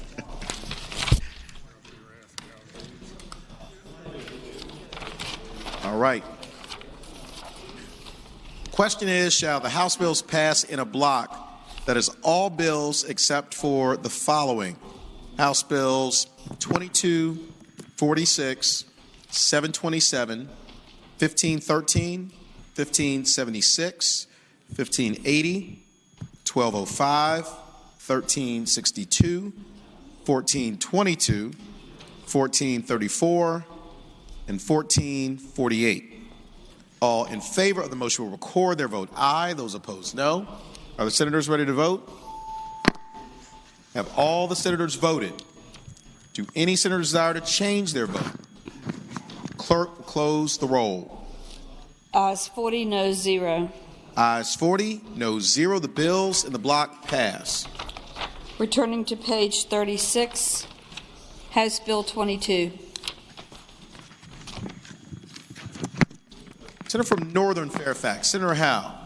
I move the bill pass. And speaking to the bill, Senator has the floor. it simply renames the existing Shoreline Resiliency Fund as Virginia Community Flood Preparedness Fund and moves its administration from emergency management to DCR. And the monies in the fund shall be used solely for the purposes of enhancing flood prevention or protection and coastal resilience, with at least 25% of the funds being used for projects in low-income areas. Move the bill pass. Mr. President, inquiry. Senator from Acmac, Senator Lewis. Would there happen to be a floor amendment floating around for that? That's fine. Thanks for checking, sir. Do any other senators wish to be heard regarding House Bill 22? Seeing none, the question is, shall House Bill 22 pass? All in favor of the motion will record their vote aye. Those opposed, no. Are the senators ready to vote? Have all the senators voted? Do any senators desire to change their vote? Clerk, close the roll. Ayes 39, noes 1. Ayes 39, noes 1. House Bill 22 passes. On page 36, House Bill 46. Senior Senator from Fairfax, Senator Saslaw. Mr. President, what this bill is under deals with workman's comp claims, and it simply says that the employer has, within a certain period of time, 30 days or so, notify the employer that A, he's got the claim, B, what his intent is to oppose it or whatever. We exempted out. There were 2 exemptions from it, or 1 exemption, and that was presumptive type claims of cancer. And the reason was we couldn't reach an agreement on what would be a suitable time for some diseases such as that. And the other amendment allowed them to notify them by email if the injured party agreed as to what their intent was, to oppose the claim or not. And with that, I would move that the bill pass. Thank the senator. Do any other senators wish to be heard regarding House Bill 46? Seeing none, question is, shall House Bill 46 pass? All in favor of the motion will record their vote aye. Those opposed, no. Are the senators ready to vote? Have all the senators voted? Do any senators desire to change their vote? Clerk will close the roll. Ayes 38, noes 1. Ayes 38, noes 1. House Bill 46 passes. House Bill page 39, House Bill 727. Senator from Northern Fairfax, Senator Howe. Thank you, Mr. President. This bill requires public safety answering points to provide training for each dispatcher in high-quality telecommunicator cardiopulmonary resuscitation instruction, along with necessary equipment by January 2022. Move the bill pass. Thank the senator. Do any other senators wish to be heard regarding House Bill 727? Seeing none, question is, shall House Bill 727 pass? All in favor of the motion will record their vote aye. Those opposed, no. Are the senators ready to vote? Have all the senators voted? Do any senators desire to change their vote? Clerk will close the roll. Ayes 40, noes 0. Ayes 40, noes 0. House Bill 727 passes. Page 42, House Bill 1205. Senator from Fairfax City, Senator Peterson. Thank you, Mr. President. This bill, I think, is pretty much described in the title. It had to do with the notice that can be given when there is a discharge into state waters. There's already a process whereby if the discharge reaches a certain critical mass, this had to do with less lethal, shall we say, discharges, but at least a process by which that notice could be given to the public by a more informal nature. Thank you, Senator. For what purpose, Senator from Portsmouth, Senator Lucas, rise? You okay? Okay. Do any other senators wish to be heard regarding House Bill 1205? Seeing none, the question is, shall House Bill 1205 pass? All in favor of the motion will record their vote aye. Those opposed, no. Are the senators ready to vote? Have all the senators voted? Do any senators desire to change their vote? Clerk, close the roll. Ayes 40, noes 0. Ayes 40, noes 0. House Bill 1205 passes. On page 43, House Bill 1362. Senator from Northern Fairfax, Senator Howe.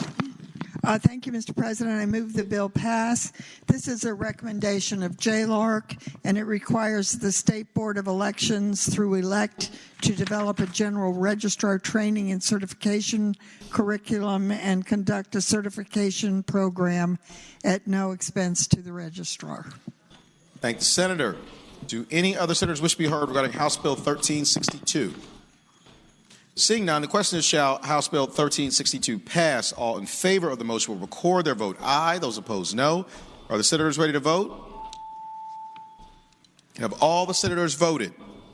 Do any senators desire to change their vote? Clerk, close the roll. Ayes 40, noes 0. Ayes 40, noes 0. House Bill 1362 passes. On page 43, House Bill 1422. Senator from Fairfax City, Senator Peterson. Thank you, Mr. President. This is the bill having to do with the House equivalent of the Watershed Implementation Plan. We passed the version that was drafted by Senators Mason and Hanger. It has to do with basically bringing our watershed practices into compliance with Chesapeake Bay TMDL regulations and such regulations by year 2026. And I move the bill pass. Thank you, Senator. Do any other senators wish to be heard regarding House Bill 1422? Seeing none, the question is, shall House Bill 1422 pass? All in favor of the motion will record their vote aye. Those opposed, no. Are the senators ready to vote? Have all the senators voted? Do any senators desire to change their vote? Clerk will close the roll. Ayes 40, noes 0. Ayes 40, noes 0. House Bill 1422 passes. House Bill 1434 on page 44. Senator from Northern Fairfax, Senator Howe. Thank you, Mr. President.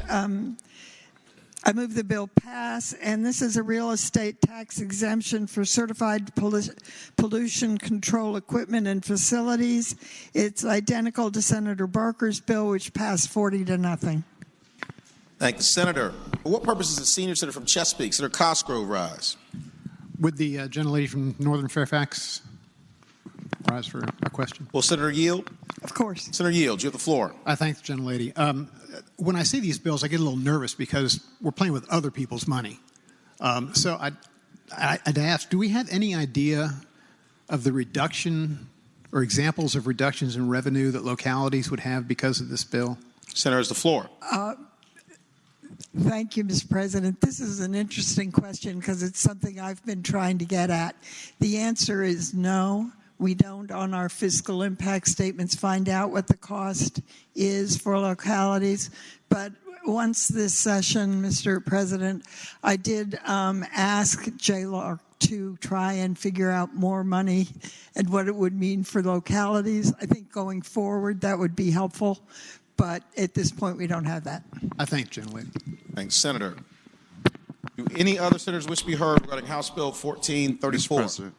Senator from Hanover, Senator McDougal. Senator Howe yield for a question. Will Senator yield? I yield. Senator yield, you have the floor. Mr. President, but I do understand, this came after Senator Cosgrove's question. I do understand that this makes it better for localities going forward than what the current law is today. Senator has the floor. I do believe that's true. Thank you, Mr. President. Thanks, Senator. The question is, shall House Bill 1434 pass? All in favor of the motion will record their vote aye. Those opposed, no. Are the senators ready to vote? Have all the senators voted? Do any senators desire to change their vote? Clerk will close the roll. Ayes 40, noes 0. Ayes 40, noes 0. House Bill 1434 passes. On page 45, House Bill 1448. Senator from Northern Fairfax, Senator Howe.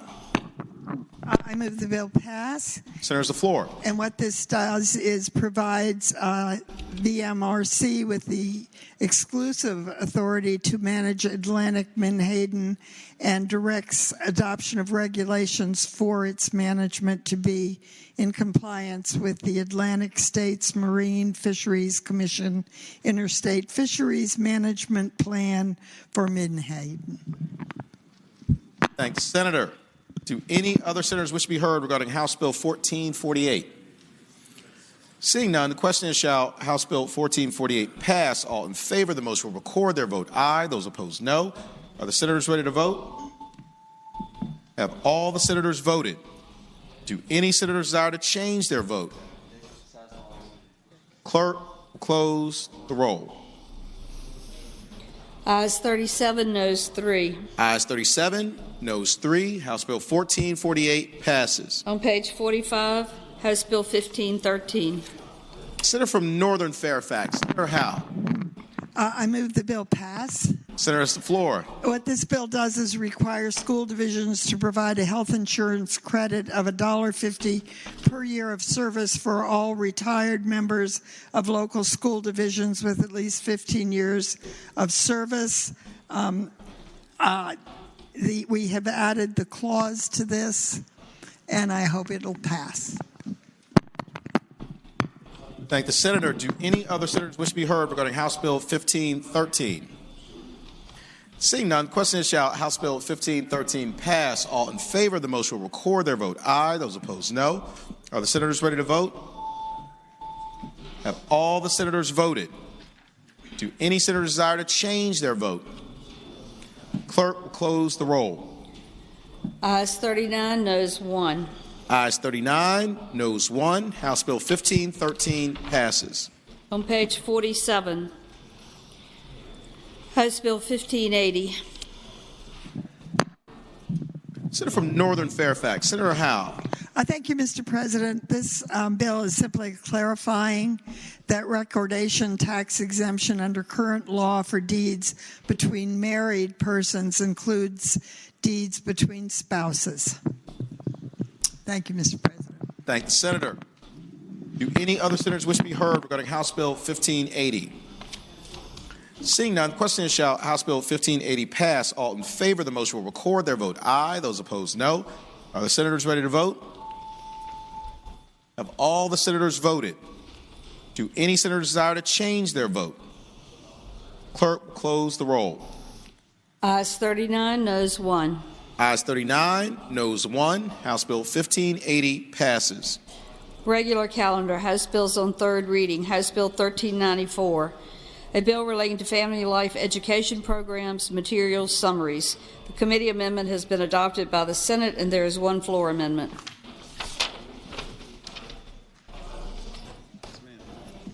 Who is the floor member? Okay. Senior Senator from Richmond City, Senator McClellan. Thank you, Mr. President. I move that the reading of the floor amendment be waived.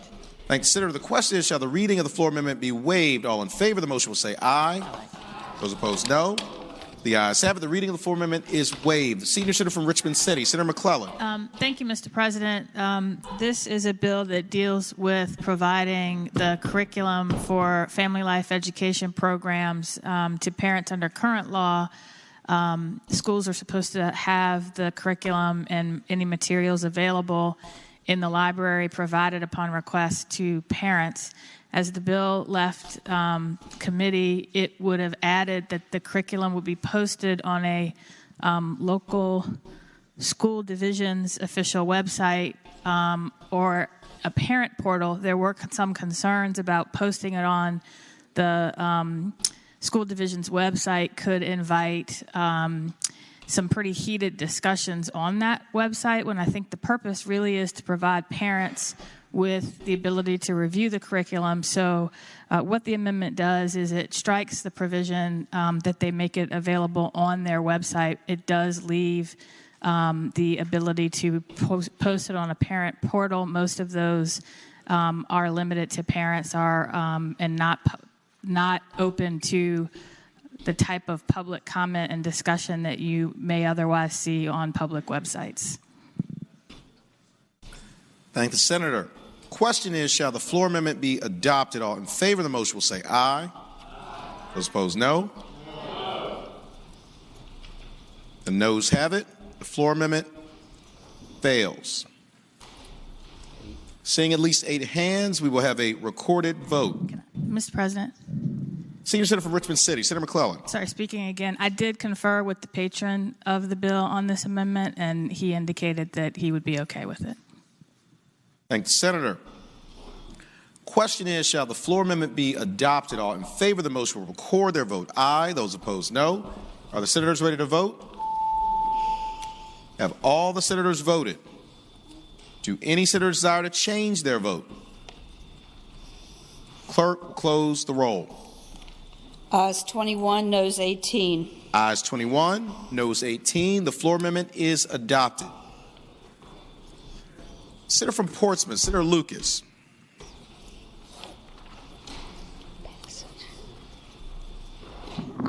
Thank you, Mr. President. I move that the bill pass.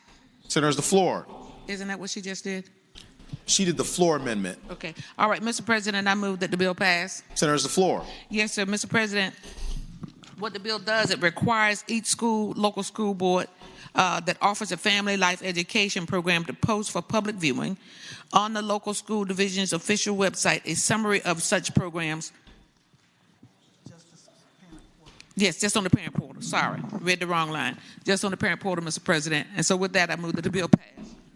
Thank the senator. For what purpose, Senator from Bedford, Senator Newman rise? Mr. President, I want to rise and concur with the senator from Portsmouth and also from the senior senator from Richmond City. I do believe that this allows this important piece of legislation to actually get all the way through and become law. It's an item that I think that parents have wanted for a long time, is the ability to actually see what's going on. The portal is a way to do that, and I think the amendment does ensure that the bill will hopefully get to the governor's office. So I hope we would all support the bill.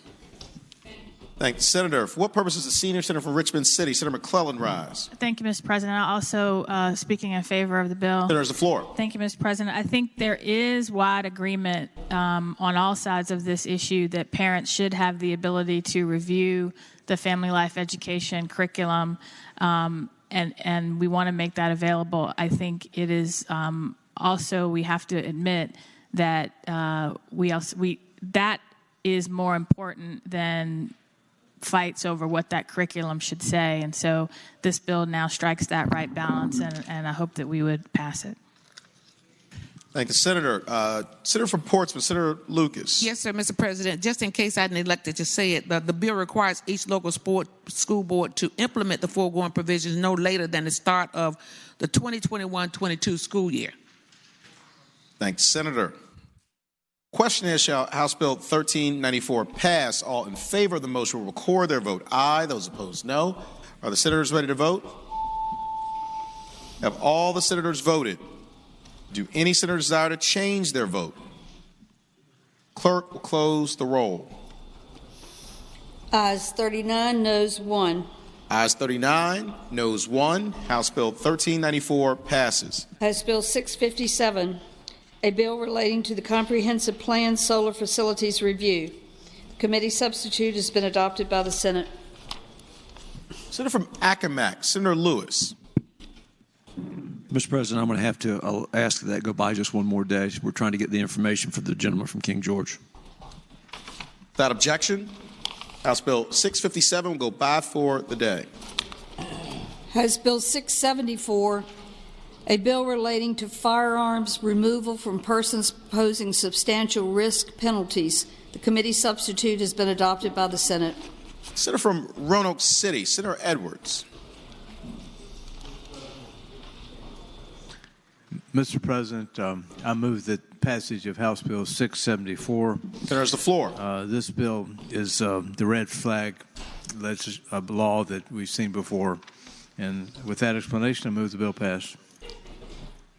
Thank the senator. Do any other senators wish to be heard regarding House Bill 674? For purpose, Senator from Hanover, Senator McDougall rise. Mr. President, would the gentleman yield for question? Will the senator yield? Mr. President, I'd be glad to yield. Senator yields. You have the floor. While my computer is slowly coming up, can the gentleman tell me, under this bill as it is currently written, what is the standard for a law enforcement officer obtaining a search warrant to search somebody's home, person, or vehicle as the bill is currently written? Senator's the floor. Mr. President, I believe it's probable cause, which is a standard for a search warrant anyway. Further question?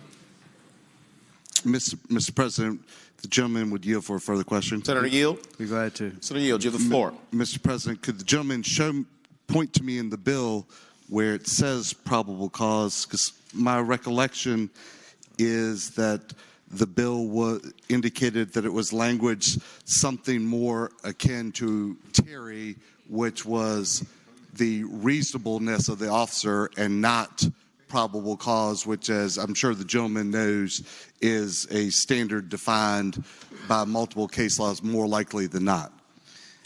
Senator has the floor. Mr. President, it's not the Terry standard, which is reasonable suspicion, but rather if the officer has reason to believe, then he would have to show probable cause to get a search warrant, which is a standard for a search warrant.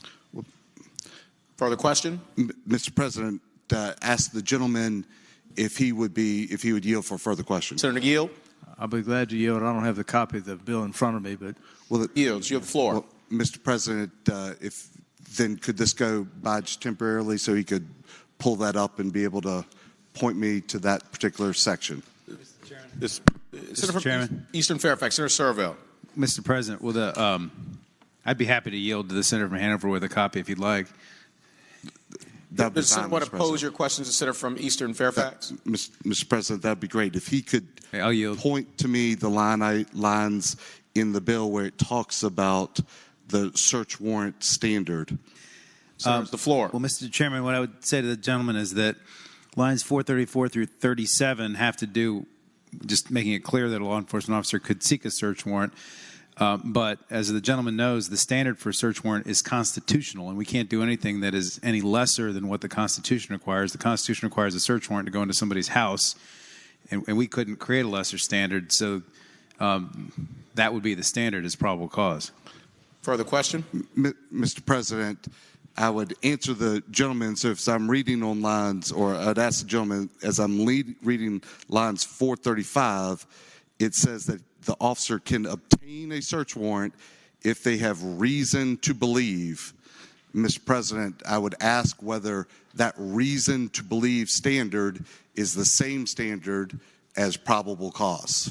Senator's the floor. What I would, Mr. President, I'll yield again. And what I would say to the gentleman is that the courts would have to interpret it that way, or else there'd be a constitutional problem. So you can't go into somebody's house with anything less than probable cause, and I think that's how a court would interpret it.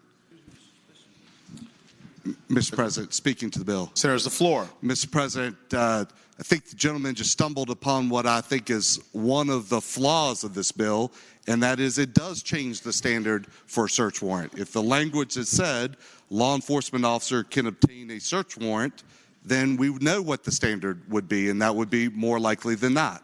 But, Mr. President, the words of this bill, and in this case words are important, indicate that the law enforcement officer only has to have some reasonable belief. Mr. President, I asked about the Terry stop. For those who are attorneys, know that there was a case, Terry versus Ohio, that allows a law enforcement officer to have a lesser standard to stop you.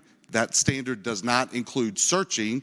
This language, even though not exact, is closer to that kind of test. So, Mr. President, I understand that it might have been the intent to have probable cause, but the way the wording on this bill reads, I have some substantial fears that a court would look at that and say, well, the officer has reason to believe, thus they can obtain a search warrant.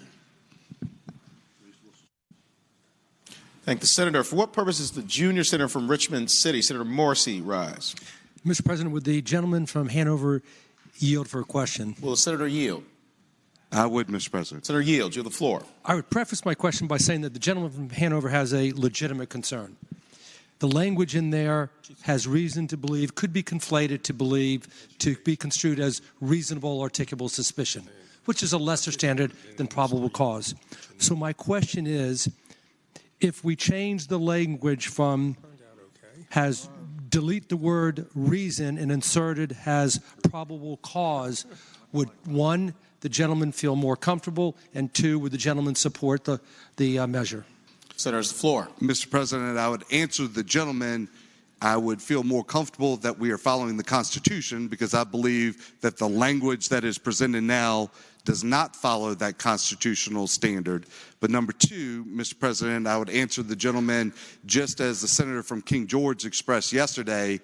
My concern about this bill is it does nothing to address the mental health of an individual. It only talks about their Second Amendment rights. And Mr. President, I realize that that is a bigger conversation, one that is very important, and one that really takes into account how a person is doing in their mental health at a particular point in time, and that it requires a lot of resources, and it requires us to make some other very difficult decisions. But I would answer, Mr. President, the gentleman, I do not believe the standard laid out with the words here are constitutional. I think that gives me grave concerns about the bill, but it is not the only concern I have about the bill. Thank the gentleman speaking to the bill. Senator's the floor. Mr. President, ladies and gentlemen of the body, the concern that the gentleman from Hanover raised is legitimate. If a court was to review this and saw the word reason in there, again, it could be interpreted as reasonable articulable suspicion. I am not sure exactly what the parliamentary maneuver is at this point, but if there's no objection to the patron, and I believe it does no damage to the bill, I would suggest that the word reason on line 435 be redacted and the words probable cause inserted in there. I'm almost done. If the patron is in agreement. Mr. Chairman. Hold on. Senator from Roanoke City, Senator Edwards. Mr. President, if this could go by temporarily, perhaps we could prepare a short. Could just go by temporarily. Any objection? Without objection, House Bill 674 will go by temporarily.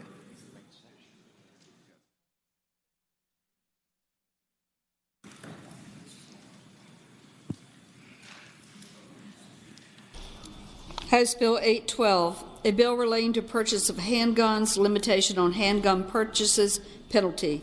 Committee substitute has been adopted by the Senate. Senator from over here. Senator from Roanoke City, Senator Edwards.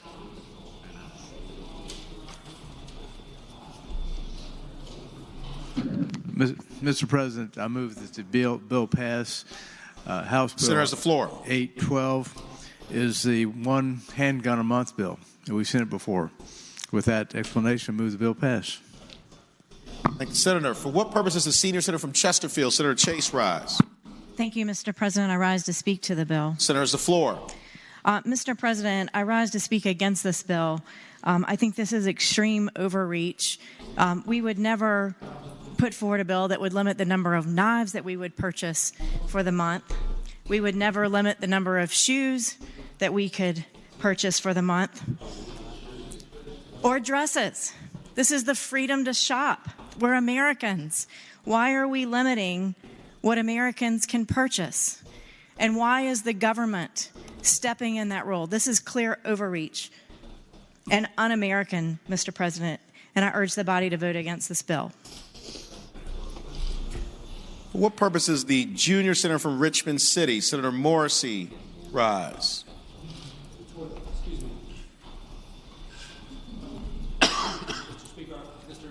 I think you got your mic on? Mr. President, I withdraw my request. Okay, thanks, Senator. Do any... We're not on that bill.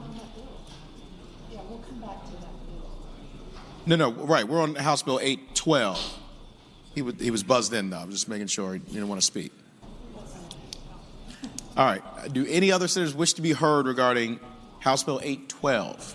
Senator Chase. She just spoke. Senator... Do any other senators wish to be heard regarding House Bill 812? Seeing none, the question is, shall House Bill 812 pass? All in favor of the motion will record their vote aye. Those opposed, no. Are the senators ready to vote? Have all the senators voted? Do any senators desire to change their vote? Clerk will close the roll. Ayes 22, noes 18. Ayes 22, noes 18. House Bill 812 passes. House Bill 38, a bill relating to the operation of tanning facilities, use of tanning devices by persons under the age of 18 prohibited. Reported from the Committee on Commerce and Labor. Senior Senator from Fairfax, Senator Saslaw. Mr. President, I move passage of House Bill 38. There's the floor. The current law is they need a parents' permission if they're under 15. This just says you can't do it if you're under 18. Skin cancer is a fairly significant problem, and ultraviolet lights from the sun cause it. So this was the only people that opposed it were the people that own the tanning clinics. The medical societies supported it. And with that, I move it pass. It's pretty straightforward. Thank the senator. Do any other senators wish to be heard regarding House Bill 38? Seeing none, question is, shall House Bill 38 pass? All in favor of the motion will record their vote aye. Those opposed, no. Are the senators ready to vote? Have all the senators voted? Do any senators desire to change their vote? Clerk, close the roll. Ayes 22, noes 18. Ayes 22, noes 18. House Bill 38 passes. House Bill 75, a bill relating to electric utility regulation, pilot program for electric school buses. Reported from the Committee on Commerce and Labor with a substitute. Senior Senator from Fairfax, Senator Saslaw. Mr. President, I move we adopt the substitute. Thank you, Senator. The question is, shall the committee substitute be adopted? All in favor of the motion will say aye. Those opposed, no. The ayes have it. The committee substitute is adopted. The senior senator from Fairfax, Senator Saslaw. Mr. President, what the substitute did was it conforms it to Senator Lucas's bill, which passed here some time ago. It deals with the electric buses, authorizes, as you know, Dominion Energy has gotten involved in this, authorizes them to, I think the project is up to 50 school buses, and it allows them to, when the buses aren't being used, to take the battery storage and feed it into the system. It's the same bill that Senator Lucas had, identical now. Thank the senator. Do any other senators wish to be heard regarding House Bill 75? Seeing none, the question is, shall House Bill 75 pass? All in favor of the motion will record their vote aye. Those opposed, no. Are the senators ready to vote? Have all the senators voted? Do any senator desire to change their vote? Clerk, close the roll. Ayes 30, noes 10. Ayes 30, noes 10. House Bill 75 passes. House Bill 119, a bill relating to milk definition misbranding. Reported from the Committee on Finance and Appropriations. Senator from Northern Fairfax, Senator Howe. Thank you, Mr. President. I voted against this in committee, so I've asked the senator from Augusta, Senator Hanger, to speak to it. Thank the senator. Senator from Augusta, Senator Hanger.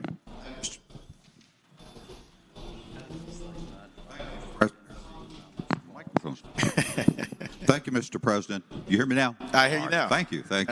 And members of the Senate. House Bill 119 defines milk as the lacteal secretion of a healthy hooved mammal, as opposed to white vegetable juice. So, actually, Mr. President, it would go into effect if ratified by 11 of the 14 states in the Southern Dairy Compact. So I hope it will be the pleasure of the Senate to support the bill. I move its passage. Was that a joke? That was very funny. That was very funny.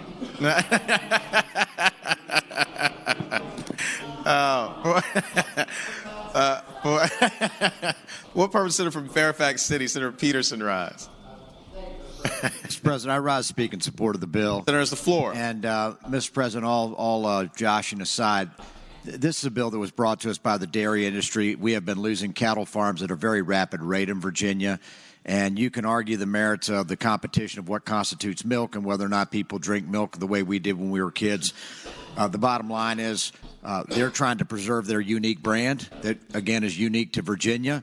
This bill, the enactment clause, makes it very clear that it's only conditioned upon 11 of 14 states which wrap around us in the Southeast also reaching a similar definition. So we're not going out on a limb here. It would be if we have a critical mass of states say this is how we're going to define milk as being from a bovine source. So I hope you'll support the cattle farmers and support this bill.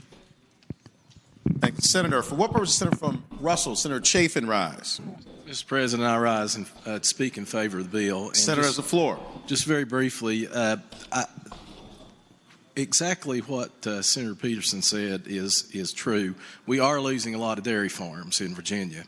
It's been a very difficult time for dairymen to operate with the price of milk that's been out there and the other non-dairy products that compete with milk. So, I've spent a little bit of time milking cows in my life, Mr. Would the President. gentleman yield?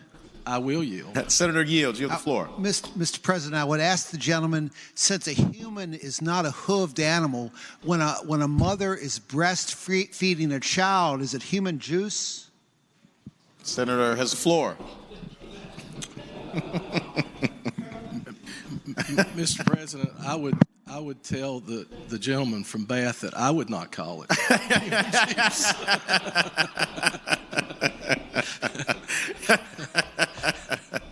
Mr. President, I think this is an extraordinarily good bill for our dairymen in their effort to further market their products, and I hope that it'd be the pleasure of the chamber to pass the bill. Thank the senator. For what purpose, senator from Northwestern Fairfax, Senator Boysko, rise. Thank you, Mr. President. Speaking to the bill, I have Senator has the floor. Question for the patron. Mr. President, I'm wondering, I'm a big fan of cows, and I think they're great animals, but I know a lot of people who have very serious allergies, and it appears to me that the packaging on all of these different brands, from soy milk, almond milk, cashew milk, banana milk, oat milk, would then be forced in Virginia to completely change their packaging. Could the patron of the bill or the spokesman of the bill answer that for me, please? Senator from Augusta, Senator Hanger, you want to speak to that? Mr. Chairman, again, this would not go into effect unless it was uniformly accepted through the Southeast. And also, it is a matter of packaging, and the packaging currently is somewhat deceptive, if you will. I would also respond to the question raised by the senator from Bath. There is an exception for human breast milk in this, and there are other products that would not outlaw those products. They just could not call themselves milk. They could call themselves something else that would be comparable to those that would like something or may have an allergy. So, Mr. President, another question, please. Senator Yield for the question. So I'm wondering, has anyone done any research on the cost that it would incur to people who might not be able to consume dairy milk when the packaging had to be changed at the company? Senator's the floor. Mr. President, it's anticipated that this would be a long-term change, so that obviously this would go into effect probably no sooner than 2028, 2029. So you wouldn't want to be drinking packaging from 2020 then anyway. So I think there will be time for the manufacturers to adjust to this if, in fact, it's going to be put in place. Thank you, Mr. President. Thanks, Senator. For what purpose, Senator from Roanoke County, Senator Suderline, rise. Mr. President, speak briefly to the bill. Senator has the floor. Thank you, Mr. President. The senator from Augusta has done a great job presenting the bill. I have the honor of representing a lot of dairy farmers, but not as many dairy farmers as I did when I was elected a few years ago. This is something that has been challenging to a lot of the dairy producers in my part of the Commonwealth. I know it might seem like a funny issue to some folks, but I can't tell you how many people stop me and talk to me about this in my part of the state. This last fall, I was at several dinners in August, September, and October, and this was regularly one of the issues that was brought up. So this is something that's a long-term project, like the senator from Augusta said, but this is a small but meaningful thing we can do for our dairy farmers, and I hope it'll be the pleasure of the body to support the bill. Very well described by the senator from Augusta. Thank the senator. For what purpose, the senator from King George, Senator Stewart, rise. Speak to the bill, Mr. Senator, President. it's the floor. Mr. President, I reluctantly rise to speak against this bill. And as much as I support agriculture and our farmers and the dairy, we used to have dairy farms on the Northern Neck. I don't think that the definition of milk has caused the demise of the dairy farmers, and I really must say that. But what strikes me about this bill is this. We're trying to get 11, 12, 14 states to enact legislation to control interstate commerce, where otherwise something like this would be a violation of the Commerce Clause, and it still may be. I'm not sure about that. But I want you to read we've talked about cows. I want you to listen to the definition of milk in the actual bill. Milk means the lacteal secretion practically free of colostrum obtained by the complete milking of a healthy hooved mammal, including any member of the order Satardiala, including a member of the family Bovidae, including cattle, water buffalo, sheep, goats, and yaks. Cervidae, including deer, reindeer, and moose, and equidae, horses and donkeys.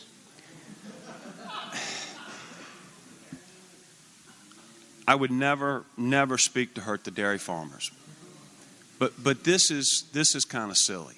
And I don't know why we can't say soy milk or coconut milk. My Lord, mother's milk. I don't understand why we are going to define this in this way for a purpose when frankly it's not even going to help that cause. So I reluctantly have to speak against it and oppose the bill. Thank the senator. For what purpose, Senator from Henrico? Senator Donovan, rise. Mr. Chairman, speak to the bill. Senator, the floor. I'm in support of this bill. I will read to you the Webster's definition. Milk is a white, nutrient-rich liquid food produced by the mammary glands of mammals. Doesn't come from almonds, guys. I would suggest that if we have truth in advertising, milk is milk, and everything else is capitalized on the market share that milk has had, to take some of that. And this is not an unreasonable precaution to take in advertising when you have a product as highly regulated as milk is. So, Mr. President, I turn myself off. I hope that the body will support this bill. Thank the senator. For what purpose, the senator from Prince William County? Senator McPike, rise. Mr. President, to briefly speak to the measure. Senator's the floor. And just in agreement, and the gentleman from King George, we're dabbling into interstate commerce things. Not only that, but the soybean farmers have taken a hit this year based on the international trade. Why we're pitting one group of ag now against another when that group has also taken a big hit this year is just beyond me. We're spending our time on this when we should be focusing on other measures and urge the body to defeat the measure. Mr. President. Senator from Augusta, Senator Hanger. I would ask the gentleman if he would resume the floor for personal question. Senator Yield. I yield. Senator Yield, you have the floor. I would ask a question, just a matter of pointing this out, that is the gentleman aware that going back as far as 1997, the southeastern states formed a Southern Dairy Compact. So it's been in existence since 1997. There are 14 states currently in that compact, which is not in violation of interstate commerce. It's to promote the consumption of milk and advertising of milk for the benefit of the milk industry. And is the senator aware of that compact? Senator's the floor. I am now, Mr. President. Thank you, Mr. President. Yes. I've been really moved, Mr. President. Senator, for what purpose, the senator from Loudoun, Senator Bell, rise. Thank you, Mr. President. Will the senator from Augusta resume the floor for purpose of question? Will the senator yield? Senator Yield, you have the floor. I asked this question, and it's not a trick question. I really a serious question here. My concern, I don't know if this has been looked at for SNAP programs. Currently, for retail food stores to be eligible to sell to SNAP, they have to meet criteria A and B as staple foods. Criteria 3 is dairy products. Would this definition lead to a problem where people with SNAP benefits would not be able to buy alternative milk products, non-dairy milk products? I'm concerned with children with allergies wouldn't be able to get soy milk, almond milk, etc., if they get SNAP benefits. Senator, has the floor. Mr. President, I'm not an expert on that, but I would suggest to the senator that it would not be dependent on how it's branded. It would be dependent on its nutritional value as far as whether it was comparable in nutritional value to the components of milk for it to qualify for SNAP as a dairy product. Further question? I thank the gentleman speaking to the measure. Senator, has the floor. Mr. President, I respect the gentleman's take on this. Frankly, I think that there's doubt on that because a dairy product, as defined, I think if we define this as a non-milk product, we jeopardize that. And I'm very concerned about children with allergies could not get this benefit, and or the future potential of losing that benefit for these children. So with that, I will be opposing the measure.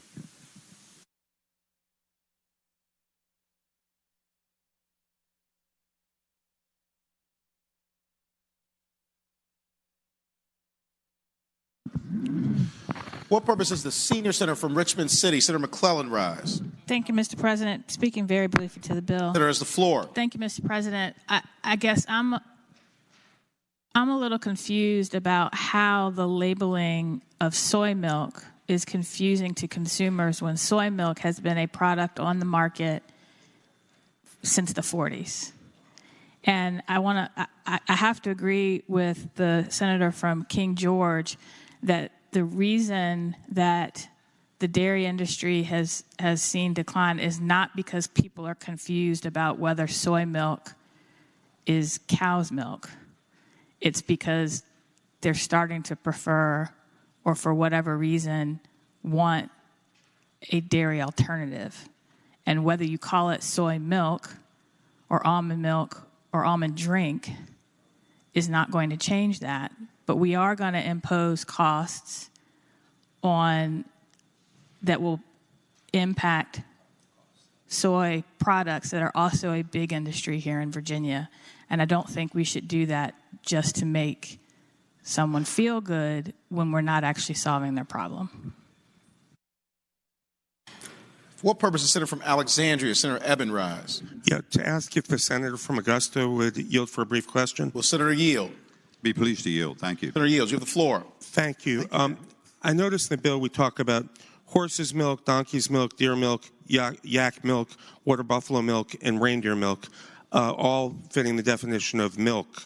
Does that mean that in the stores on the shelves they could just be labeled as milk rather than reindeer milk or yak milk or horse milk?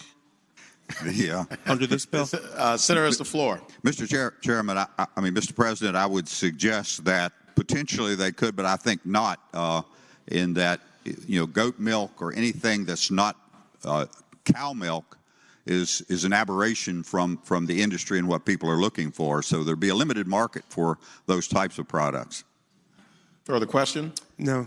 Thank you. Thanks, Senator. What purpose does Senator from Eastern Fairfax, Senator Servell, rise? Speaking to the bill. Senator has the floor. Thank you, Mr. President. It probably seems the other side, they've triggered every liberal vegetarian on this side, but and I think the pages are probably enjoying this discussion more than any others they've heard. But a couple of serious points. Number one, soy is the number 3 export in Virginia. It's just behind microchips and behind coal, but soy is actually a huge business in this state, and this, in some ways, I think goes after that. The second point I'd make, this trying to get this done is not a new thing. I remember a couple years ago, Sabra, who was actually headquartered here, tried to trademark a family of trademarks to keep people from calling things hummus that didn't have chickpeas in it. I think there's also a move to try and say you can't call a veggie burger anymore if it doesn't have a cow in it.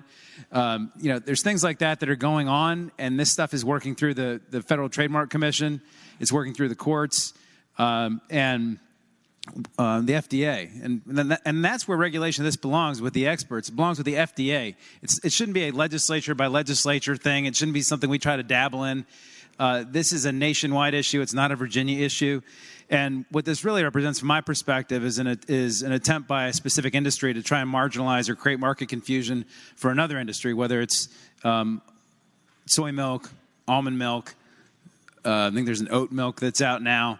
And if people have to debrand all this stuff, it's going to cause less people to buy it, more market confusion. I think that's what the intent of this is. And I know people want to help the dairy farmers, but I don't think everybody's going to switch from drinking almond milk or soy milk or oat milk because we don't call it milk. And I don't think they're going to drink more milk, cow milk. They're just going to be confused. And so I don't really see this as really solving a problem. I think we ought to vote against it. For what purpose does the senior senator from Virginia Beach, Senator D. Steph, rise? Mr. President, I don't want to milk this any further. I'd like to call the pending question. All right.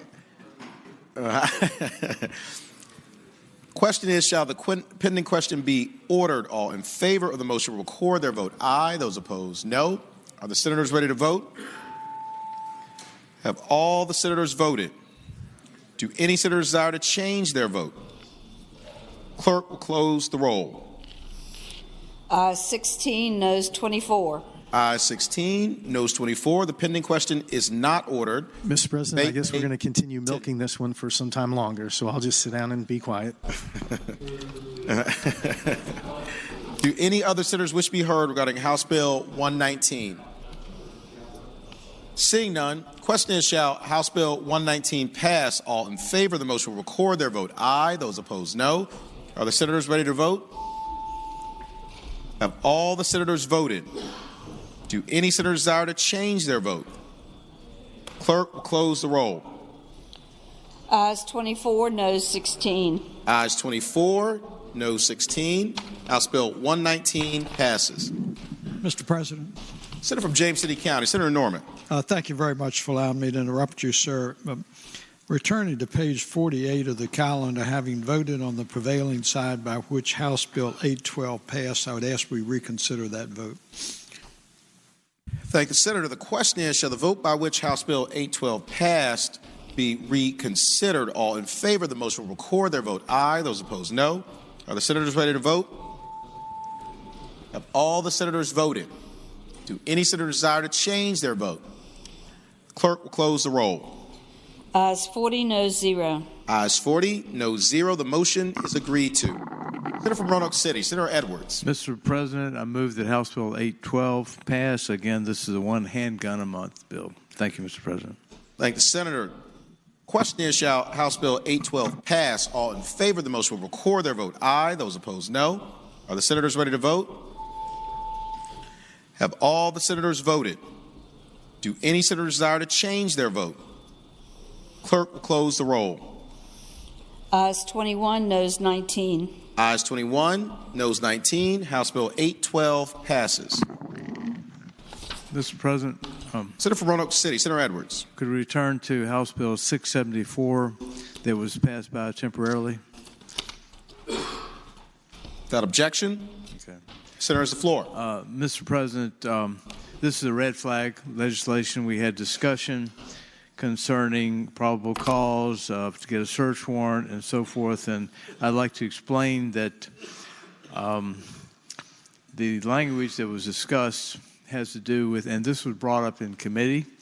In fact, counsel to the committee explained to everybody in the committee that a search warrant does require probable cause constitutionally, and that in this case, the word probable cause, the search warrant issue has to do with this language, that nothing in this section should preclude a law enforcement officer from later obtaining a search warrant for any firearms. And then it goes on to say, if the law enforcement officer has reason to believe the person who is subject to the emergency substantial risk order has not relinquished all firearms in his possession. There are two different things. One is the probable cause issue, which the search warrant issue, which is a probable cause issue. The reason to believe is whether or not the person has relinquished all of his firearms or not. So there are two different things, and I move that the bill pass.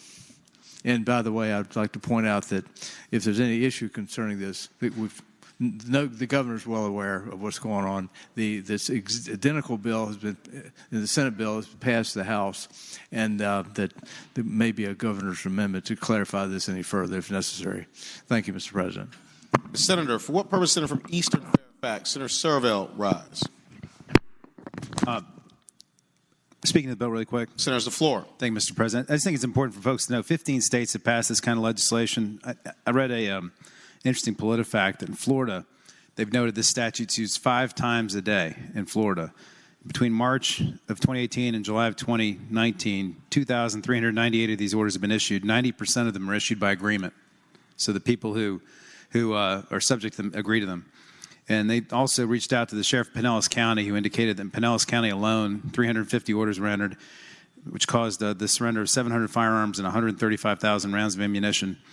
And many of these cases had parallel criminal cases, but 75% did not. But they also went through some scenarios that this prevented, and there's some pretty scary scenarios which we don't need to get into. But these orders are working in Florida. There's not many. There's not been problems. This statute we have in front of you is modeled on the Florida system, and it's going to get us some good results. So we need to move this along. This bill is identical to the one we already passed. For what purpose does the Senator from King George, Senator Stewart, rise? Speak briefly, Mr. President. Senator's the floor. I was intrigued by the statistics, Mr. President, that the gentleman from Eastern Fairfax just gave us, that these orders had been produced in fair numbers. And resulted in 700 firearms and 135,000 rounds of ammunition being retrieved or taken, whatever you want to call it. But I think I heard him say correctly that a lot of these orders parallel criminal cases. And everybody should have listened to that, and everybody's ears should have perked up just a little bit when he said that. Because this is why, time and time again, I've stood on this floor with this bill, and I've talked about it in committee. There are procedural defects with this bill. There is lack of due process with this bill. And now we find in Florida that this bill is being used in concert with criminal cases. So I want to say that again. This bill is being used in concert with criminal cases, despite the fact that it has procedural pitfalls and lacks due process. We've all discussed it. We've recognized it. People on this floor have admitted that good people will get caught up in this bill, but that's okay because we're going to get these firearms. I just want everybody to know what they're voting for. That's not the worst part of this bill. What really disturbs me about this bill is we have a law now, and not we, the people who are going to vote for this have a law because I'm vehemently opposed to it on many different levels. You're going to enact a law now that says a person is deemed to be or found by a court or found by a magistrate to be a substantial risk to himself or others. And we're going to tell that person he's got to turn over his or her firearms, and if they don't, then they're criminal. We're going to charge them with a misdemeanor and probably put them in jail. But I asked the patron of this bill in committee the other morning. We're making this finding. They're substantial risk to themselves or others. What are we going to do to help that person? And the patron said to me, nothing, Senator. Nothing, Senator. They are a substantial risk to themselves or others, and all we care about is seizing a weapon. Well, I got news for you. If they're going to hurt themselves or somebody else, they can go next door and get their neighbor's weapon. Or they can go somewhere else and get a weapon. Or they can use a machete or a car or a Molotov cocktail. Is this bill really about getting a hold of people with mental health, or is it really about just getting guns from people? I don't think we should be enacting a law that says a person is a risk to anybody and not helping that person, and the only thing that anybody cares about is taking their guns away. For what purpose does Senator from Arlington, Senator Favola, rise? Speaking to the measure, Mr. President. Senator, the floor. Thank you. I strongly urge the body to support this bill. There's nothing in this bill that would prohibit a judge from requiring an individual to get some kind of mental health treatment. So that argument, there's nothing prohibiting that. What this bill does is prevent potential, and I mean very serious, potentially fatal accidents. There has to be a balance. I mean, this has been an illuminating conversation on the due process procedures, how we should apply by our courts. But at the end of the day, we do need tools that will enable us to say this individual is a danger. This individual could harm others. What about the parents who are sending their children to school every day? What about parents who are sending their children to the movies? What about our communities where we're out shopping? We're going to the Walmart. We're going about our day-to-day lives. We have an expectation that we will be safe. I have to trust our courts. I'm glad that we're rigorous. I'm glad that we have checks and balances, but we have to trust our courts, that they, in fact, will be diligent. They will look at the information. They will make an assessment. And yes, they will be judicious. And I hear that they follow the U.S. Constitution. There really is no reason to not support this measure. Thank you, Mr. President. Again, I renew my request that we pass this. Do any other senators wish to be heard regarding House Bill 674? Seeing none, the question is, shall House Bill 674 pass? All in favor of the motion will record their vote aye. Those opposed, no. Are the senators ready to vote? Have all the senators voted? Do any senators desire to change their vote? Clerk will close the roll. Ayes 20, noes 20. Ayes 20, noes 20. The chair, believing we do need to get much more serious about due process, still votes aye. The bill passes.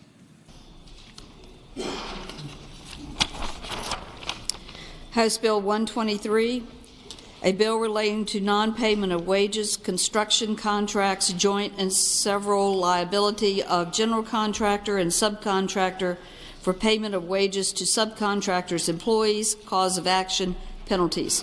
Reported from the Committee on Commerce and Labor with an amendment, and from the Committee on Finance and Appropriations with a substitute.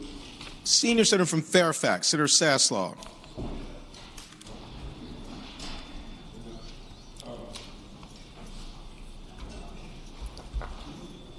I'm going to move that we accept the amendment because it was part of the made part of the substitute. Just reject it. All right. You want to do it that way? All right, then I would ask that we reject the amendment. With the recommendation to be rejected, the question is, shall the committee amendment be adopted? All in favor of the motion will say aye. Those opposed, no. The noes have it. The committee amendment is rejected. Senator from Northern Fairfax, Senator Howe. I move the committee substitute be agreed to. Thank the Senator. The question is, shall the committee substitute be agreed to? All in favor of the motion will say aye. Aye. Those opposed, no.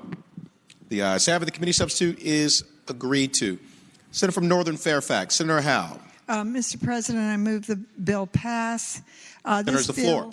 Deals with non-payment of wages, and it allows an employee to take legal action either individually or jointly with other aggrieved employees to recover the amount of wages due, and an additional equal amount is liquidated damages plus interest at 8% when an employer fails to pay wages.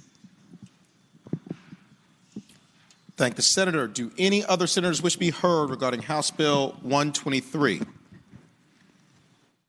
Seeing none, question is, shall House Bill 123 pass? All in favor of the motion will record their vote aye. Those opposed, no. Are the senators ready to vote? Have all the senators voted? Do any senators desire to change their vote? The clerk will close the roll. Ayes 23, noes 17. Ayes 23, noes 17. House Bill 123 passes. House Bill 201, a bill relating to Election Day voter registration. Reported for the Committee on Finance and Appropriations with an amendment. Senator from Northern Fairfax, Senator Howe. Thank you, Mr. President. I move the amendment be agreed to. Thank the Senator. The question is, shall the committee amendment be agreed to? All in favor of the motion will say aye. Aye. Those opposed, no. The ayes have it. The committee amendment is agreed to. The Senator from Northern Fairfax, Senator Howe. I move the bill pass. Senator, is the floor. This bill provides same-day registration for any voter at such voter's polling place, and it has a delayed implementation date. Move it pass. Thank the Senator. Do any other senators wish to be heard regarding House Bill 201? Seeing none, question is, shall House Bill 201 pass? All in favor of the motion will record their vote aye. Those opposed, no. Are the senators ready to vote? Have all the senators voted? Do any senators desire to change their vote? Clerk will close the roll. Ayes 22, noes 17. Ayes 22, noes 17. House Bill 201 passes. Mr. President.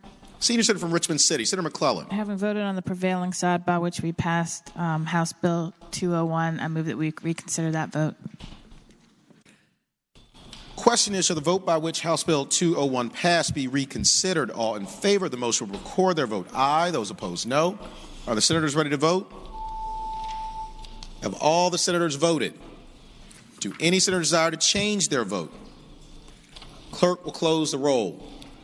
Ayes 40, no 0. Ayes 40, no 0. The motion is agreed to. Senator from Northern Fairfax, Senator Howe. Mr. President, I move the bill pass, having previously explained that this deals with same-day registration.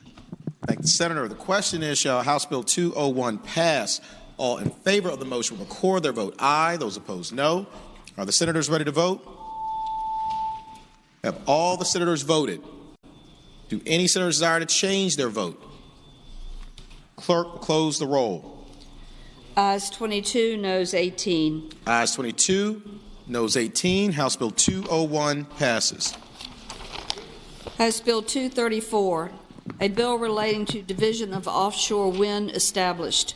Reported from the Committee on Finance and Appropriations. Senator from Northern Fairfax, Senator Howe. I move the bill pass. Senators, the floor. This bill establishes the division of offshore wind and DMME with the responsibility for establishing the Hampton Roads region as a hub for the offshore wind energy industry and related offshore wind generation projects. Thank the Senator. Do any other senators wish to be heard regarding House Bill 234? Seeing none, the question is, shall House Bill 234 pass? All in favor of the motion will record their vote aye. Those opposed, no. Are the senators ready to vote? Have all the senators voted? Do any senators desire to change their vote? Clerk will close the roll. Ayes 39, noes 1. Ayes 39, noes 1. House Bill 234 passes. House Bill 422, a bill relating to youth and gang violence prevention grant fund and program creation. Reported from the Committee on Finance and Appropriations. Senator from Northern Fairfax, Senator Howe. I move the bill pass. Senators, the floor. This bill establishes a grant fund and program to be administered by DCGS to award competitive grants for performing community assessments for youth and gang violence prevention. Move the bill pass. Thank the Senator. Do any other senators wish to be heard regarding House Bill 422? Seeing none, the question is, shall House Bill 422 pass? All in favor of the motion will record their vote aye. Those opposed, no. Are the senators ready to vote? Have all the senators voted? Do any senators desire to change their vote? Clerk will close the roll.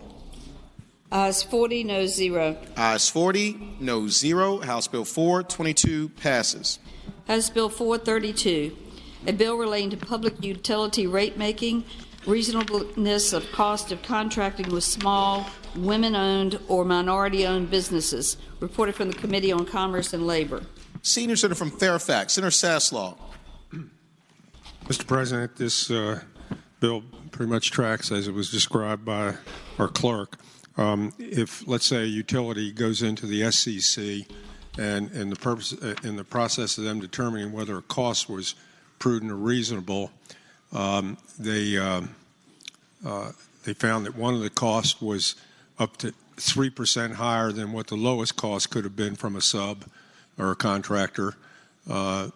If it was owned by a small women-owned or minority business, as long as it was not more than 3% above what a normal, cost of that service might have been, they can include that in their calculations. They don't have to find that it's unreasonable. So, with that, and like I said, it can't exceed 3% of what the cost might have been. And I would assume that the utility, when they went in there, would point that what the variances were. With that, I move that it pass. Thank the Senator. Any other senators wish to be heard regarding House Bill 432? Seeing none, the question is, shall House Bill 432 pass? All in favor of the motion will record their vote aye. Those opposed, no. Are the senators ready to vote? Have all the senators voted? Do any senators desire to change their vote? Clerk will close the roll. Ayes 22, noes 18. Ayes 22, noes 18. House Bill 432 passes. House Bill 438, a bill relating to workers' compensation, compensability of post-traumatic stress disorder incurred by a law enforcement officer or firefighter. Reported from the Committee on Finance and Appropriations. Senator from Northern Fairfax, Senator Howe. Thank you, Mr. President. This bill is identical to Senator Vogel's Senate Bill 561, which passed overwhelmingly earlier.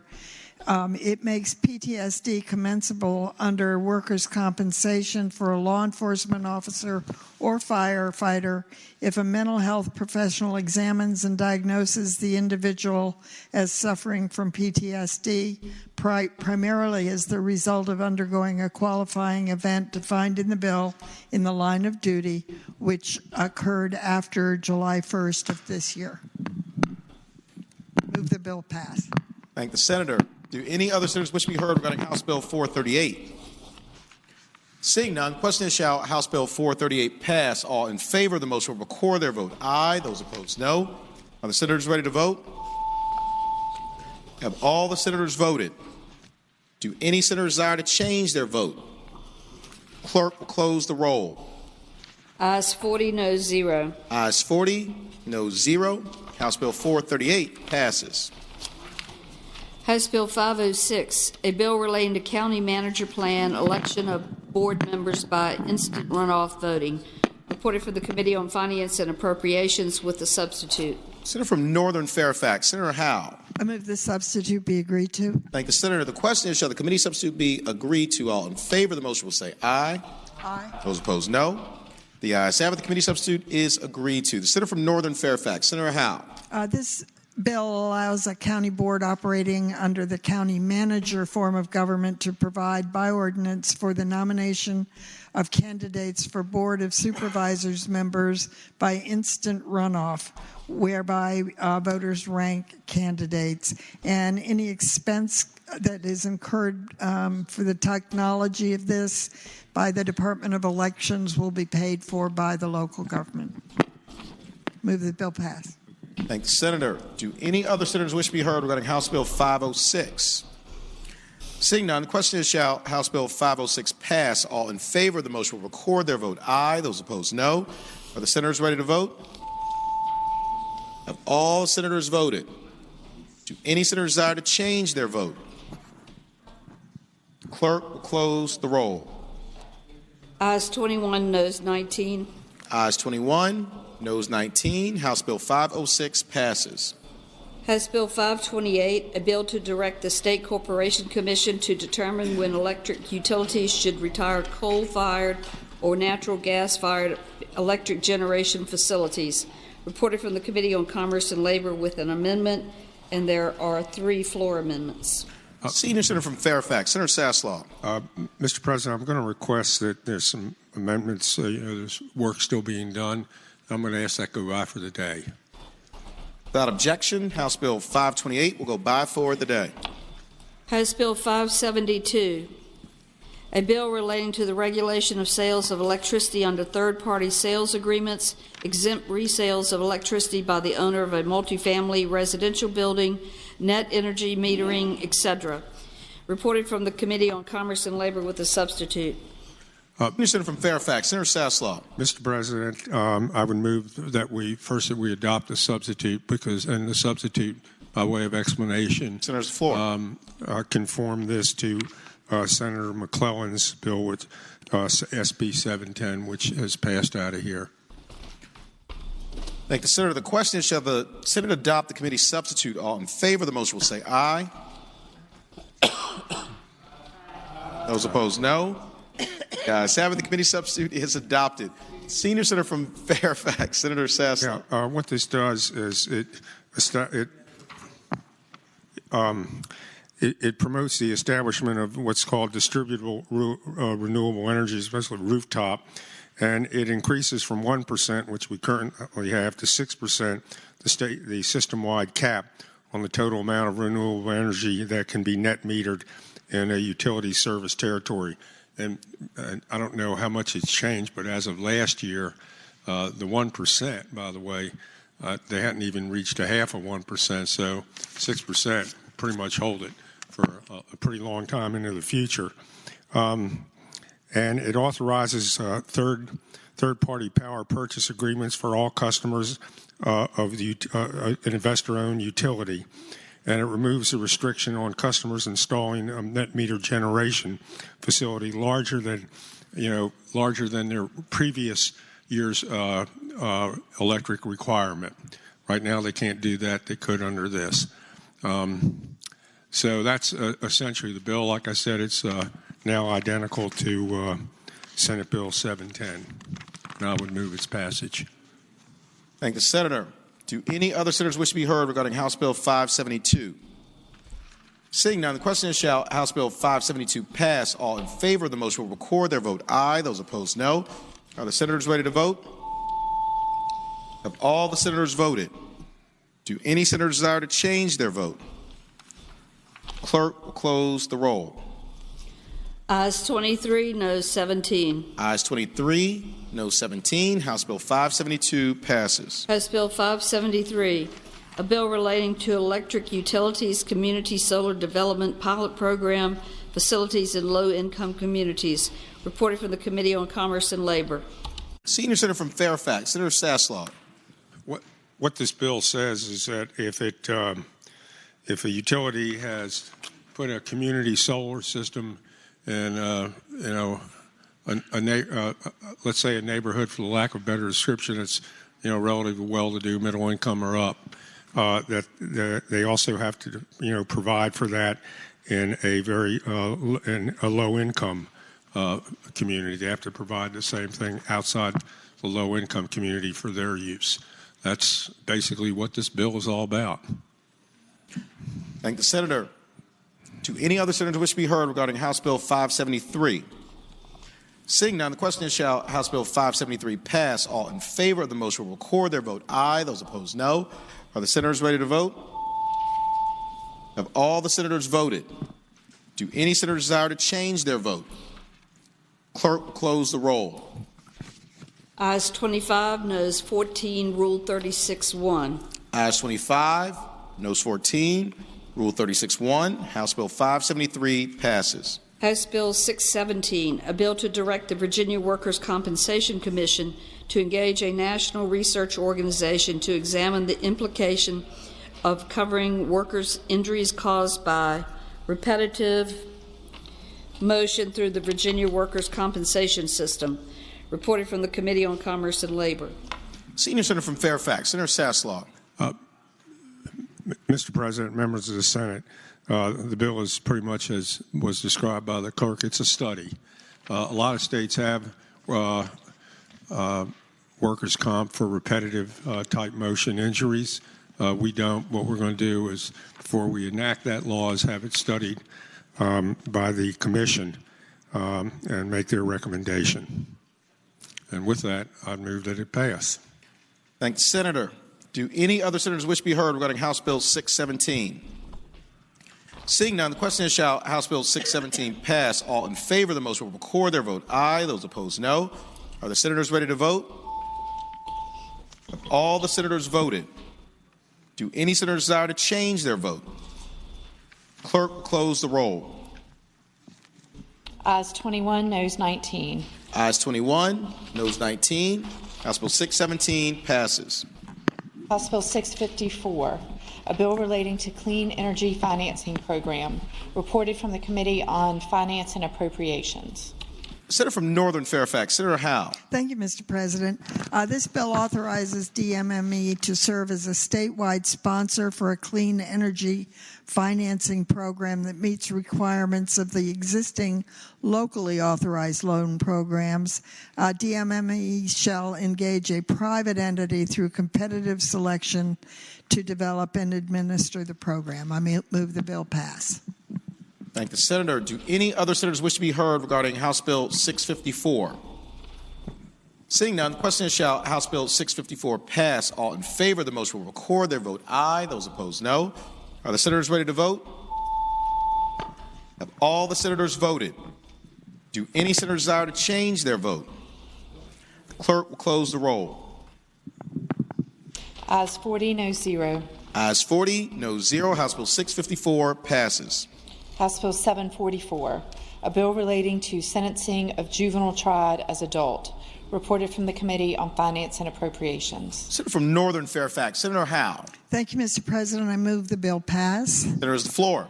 This bill provides that if a juvenile is convicted of a felony, the court may depart from any mandatory minimum sentence required by law and suspend any portion of an otherwise applicable sentence.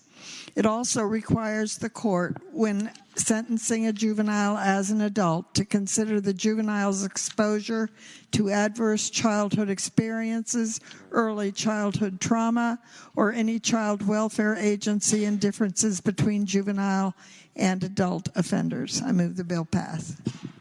Thank the Senator. Do any other senators wish to be heard regarding House Bill 744? Seeing none, the question is, shall House Bill 744 pass? All in favor of the motion will record their vote aye. Those opposed, no. Are the senators ready to vote? Have all the senators voted?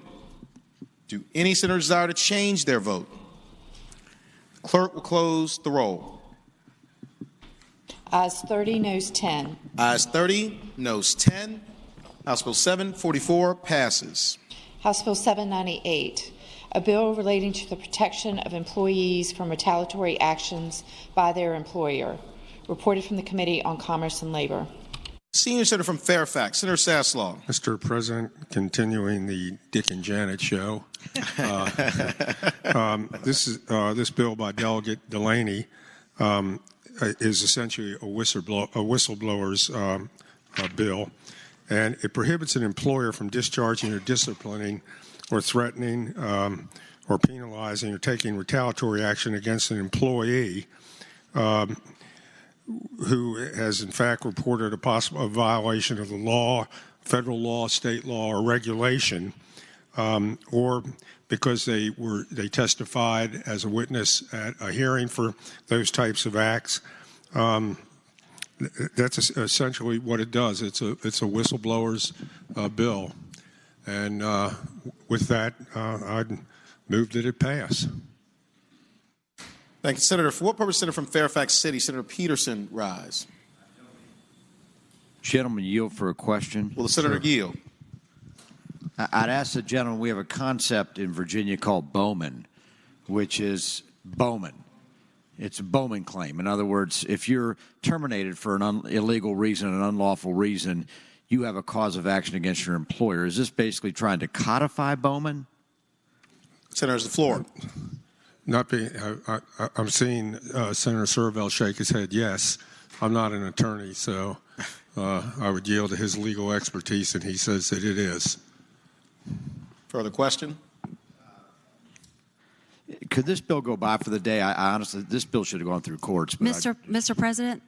Senator from Northwestern Fairfax, Senator Boysko. Mr. President, this is exactly like the bill that was passed in this chamber that I sponsored, SB 662. It's an administration bill. And Delegate Delaney was carrying it on behalf of the administration. I carried it. It passed through this body with strong support. Well, with that type of expertise backing it, why should I even read it? So, all right, good enough. Thank you.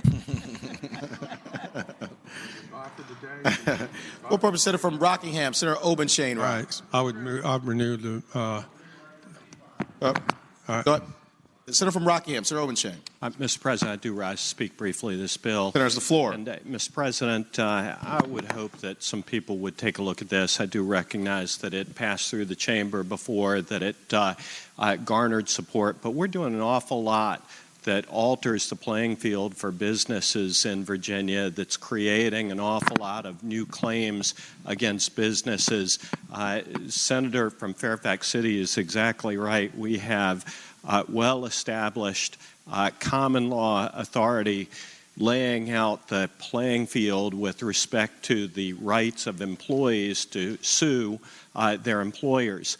We do have something called whistleblower protection for public employees who expose fraud or misconduct in a public context. Basically, this creates a private cause of action for whistleblowing in a private employment setting, and it does not pertain to violations of the law. It does not pertain to violations of public policy. It really blows the doors open in terms of the ability of an employee, a disgruntled employee, to be able to sue his or her employer when they're discharged, when they claim that they were discharged out of retaliation for the acts covered by this statute. You may like it. I'm sure that it's going to pass again, but this is one more bill that overlays upon the rather substantial body of law that we are passing out of the General Assembly that's going to have a pretty significant impact upon the environment, legal environment in the Commonwealth of Virginia for businesses. What purpose, Senator from Eastern Fairfax, Senator Servell, rise. Thank you, Mr. President. Speaking to the bill. Senators, the floor. Thank you, Mr. President. This, of all the bills we passed, this one actually probably does the least of all the bills that create new employment causes of action. You heard the senator from City of Fairfax talk a minute ago about Bowman claims. Virginia has recognized Bowman claims since the early 1980s. That is, you had a common law cause of action to sue an employer if you were fired because you blew the whistle on something that's illegal under the code. And that, for example, is one of the reasons why I've never tried to decriminalize or get rid of the adultery statute. I only tried to decriminalize it because as long as we have it on the books, you can actually bring a cause of action if an employer were to try and get you to commit adultery. You have a common law wrongful termination cause of action for that. What this bill does is it goes a little bit further than Bowman because Bowman only applies to discharge. This also applies to discipline. If an employer disciplines you, threatens you, discriminates you, or penalizes you. So that's different than Bowman. In addition, this has a couple other things that would not fit into Bowman. For example, if you're requested by a government body to participate in an investigation, provide information, or testify to a government body, that's probably not in Bowman because it's not a violation of law. But the other thing that's a little different about this is it also adds the ability to recover attorney's fees. But I would just note that unlike the other attorney's fees provisions we have passed on other bills, this awards attorney's fees to the prevailing party and not just the plaintiff, so that if somebody brings a claim under this and they lose, the plaintiff could be ordered to pay the fees of the defendant. And that's a little bit different than under the other causes of action. So this bill is actually one of the less aggressive bills, I would say, in terms of changing the landscape when it comes to the employer-employee relationship. And of all the bills we passed, I think this one would be the one most people are most comfortable with, if you're concerned about we're going too far. What purpose is the senior senator from Chesapeake, Senator Cosgrove, rise? Speak briefly. Senators, the floor. Mr. President, I'm one of those people in the chamber that is not a lawyer, okay? And I get concerned when a lawyer has questions about a lawyer's bill, just wants to take it by for a day so he can look at it, and all of a sudden there's immediate opposition because, well, somebody already carried it. You know, we have some very, very scholarly legal minds in this chamber. And for those of us who are not lawyers, we need to depend on those who are to really know what's happening in some of these bills. So I don't know if the gentleman still wants to take goodbye for the day, but I think he should have had the opportunity to do that. Thank you. Senator from Fairfax City, Senator Peterson. Well, with that very generous compliment from my colleague from Chesapeake, I would like to take this by for the day. This is an important piece of legislation. I apologize to the body and my colleague that I missed this the first time around, but I would like to take this by for the day. Thank you. Any objection? Well, before I give an answer, I just want you all to know, if you think that this is a lopsided bill, an employer, it's not very long, employer shall not discharge, discipline, threaten, discriminate against, or penalize an employee or take a retaliatory action regarding an employee's compensation, terms, conditions, location, or privileges of employment because the employee, are you ready for this? Or a person acting on their behalf in good faith reports a violation or suspected violation of any federal law, state law, or regulation. Let me finish. To a supervisor or to a governmental body or a law enforcement official. is requested by a government body or law enforcement to participate in an investigation, and there's several others. So this bill is hardly lopsided against an employer. What it does is spells this out. I'll yield. Senator Yield. I direct the gentleman's attention to lines 22 and 23. It says, an employee who refuses an employer's order to perform an action that the employee believes and whose belief has an objective basis in faith violates any federal or state law, and the employee informs the employer that the order is being refused for that reason. That's a standalone reason, is it not? In other words, someone can refuse an order from their employer based on their own belief of the law, not based on whether or not their belief is accurate. In other words, I could hire a first-year associate and say, I want you to go take a picture of this piece of property, or go follow somebody and take a picture of them on a public sidewalk, which is perfectly legal in Virginia, and they could say, Mr. Peterson, I can't do that. Senator has the floor. I'm not done with if I might complete my question. And then I say, you're not going to work for me, I guess. And then they bring an action under this statute, correct?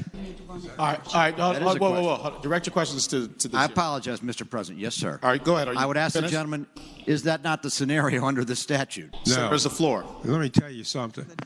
And Mr. President? Senator has the floor. Let me just say this. I owned a lot of gasoline stations in Virginia and Maryland. And at no time did we ever, and had more than 100 employees, and at no time did we have anything. This is pretty, you got to go pretty far in order an employee to do something that would bring this statute forward. And pretty darned extreme. And let me tell you, I mean, I've had some managers that, may not have performed the way I or you would have thought they should have performed, but nobody came close to doing what was done here. You reach this point, you deserve to be reported. So the answer is no. And with that, let it go by for the day.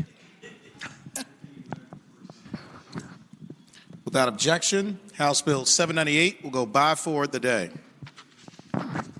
Just vote against it. What the hell? That's what you don't do anyway.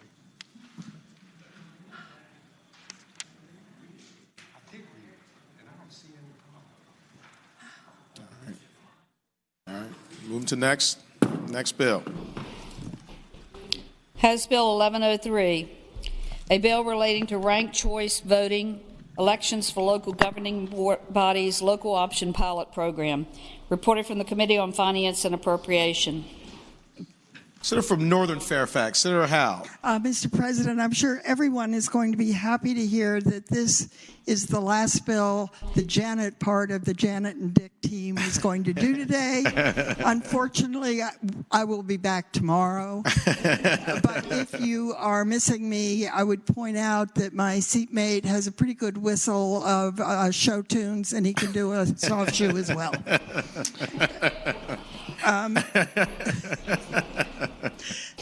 This bill deals with ranked choice voting, and it allows a locality to use the ranked choice method of voting to elect members of county boards of supervisors or city council members.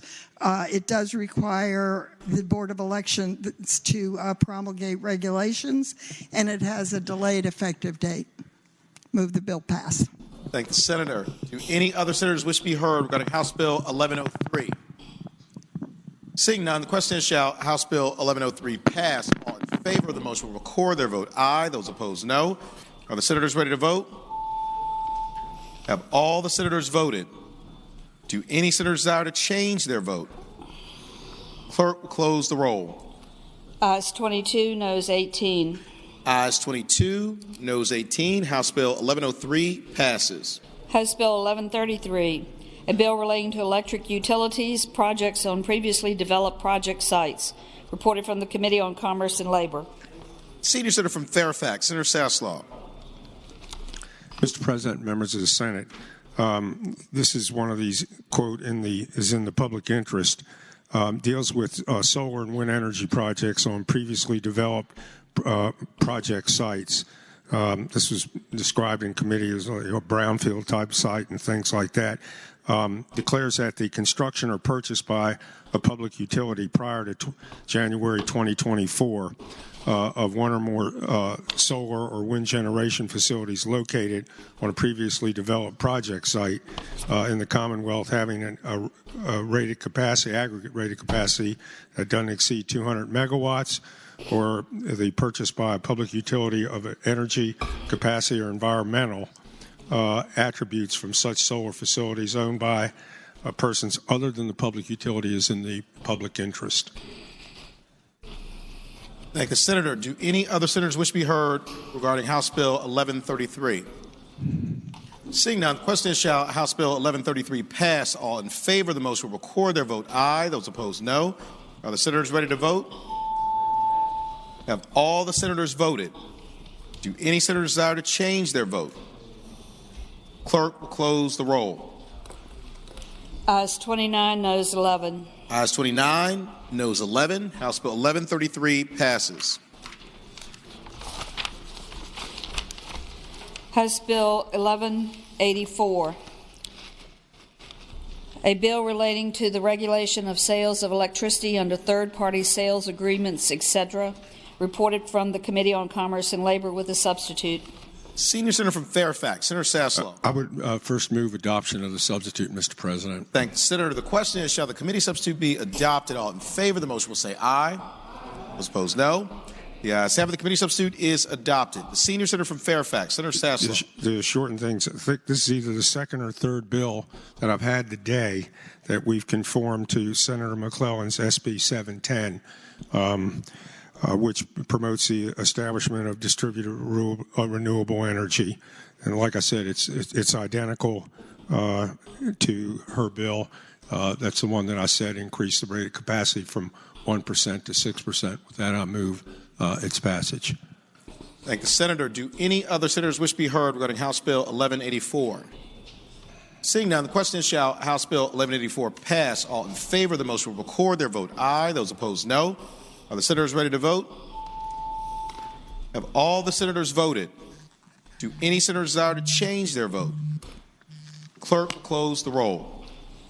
Ayes 24, noes 16. Ayes 24, no 16. House Bill 1184 passes. House Bill 1526, a bill relating to the regulation of electric utilities, ending carbon dioxide emissions, etc., reported from the Committee on Commerce and Labor with a substitute. Senior Senator from Fairfax, Senator Saslow. And there's a floor amendment, several floor amendments. Mr. President, I would move that we adopt the substitute, and I'll explain the bill before we get to the amendments. Okay. Okay. This is the Virginia Clean Economy Act. This is Delegate Sullivan's Bill 1526. The substitute that we just adopted conformed it identically to SB 851, Senator McClellan's bill. And what we're hopeful of doing, and let me just assure everybody in here, all the sides, the interested parties, are still working, to make it even better or broader than it is. You've got both the energy companies and the environmental groups are still working on this, and what we want to do is get this into conference and have it, finalized hopefully in there. With that, I would move the passage, and now you can, read the. We've adopted the substitute. We didn't adopt it. We have not yet. All right, I would move we adopt the substitute that conforms it to Senate Bill 851. Question is, shall the committee substitute be adopted? All in favor of the motion will say aye. Those opposed, no. The ayes have it. The committee substitute is adopted. Now we have floor amendments.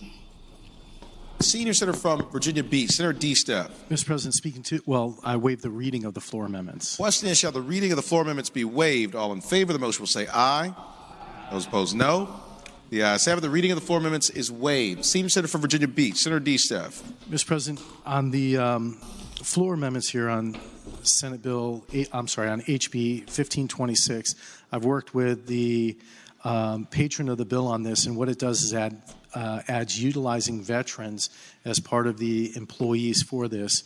And let me speak to that for a second, if I may, Mr. President. Senator, there's the floor. In the wind industry, for recruiting, training, and hiring, a little bit more than 25% of the individuals who are recruited, trained, and hired in that industry are veterans. And what we want to do is make sure that we're including those in the class when we talk about recruiting, hiring, and training those individuals. So with that, I move the adoption of the floor amendments, Mr. President. Thank the senator. For what purpose, Senator from Fairfax City? Senator Peterson rise. I was going to ask if the gentleman, senior senator from Fairfax, would yield for a question. Will the senator yield? Yes. Senator yield. You have the floor. I would ask the gentleman, we've had two pending pieces of legislation on the floor today. One that had to do with the depreciation of gas-fired or coal-fired units, and two that had to do with, I believe, maybe we're going to take it up in a second, which is going to be having a clean rate case in 2021. And I would ask the gentleman, would it be premature to adopt this bill before we take up those measures? Well, the floor. No, I don't believe it is, because we've already got one bill that's going in, that's in conference, and no, I don't believe that it is. Further question, Further Mr. question. Chair. Senator yield. Senator Saslaw. Yield. Yes. Senator's the floor.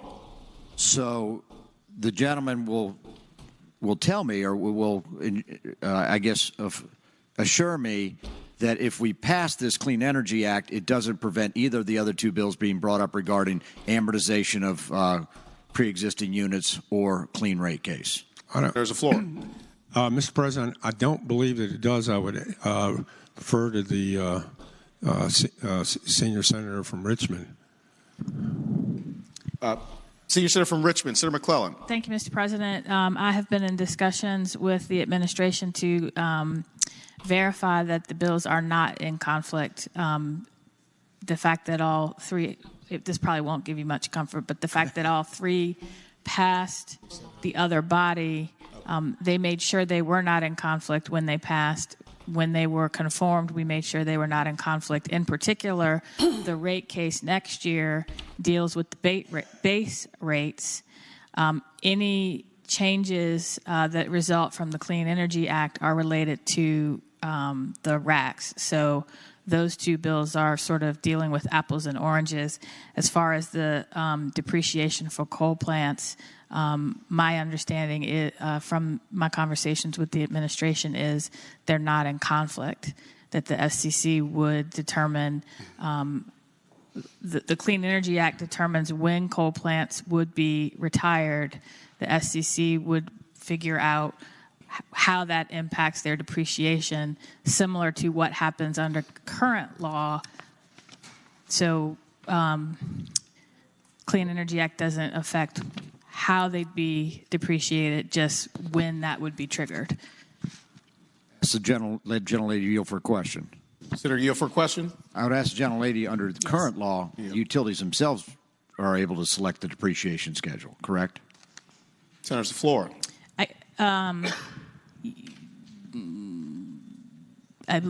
Well,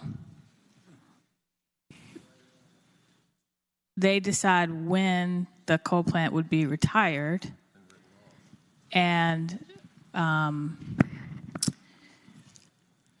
right, I withdraw. I thank the gentlelady. Thank you. Okay. All right. Okay. Sure. Without objection, the Senate will stand at ease.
The Senate will come to order. The senators will please take their seats. Those persons not entitled to the privilege of the floor will please retire to the gallery.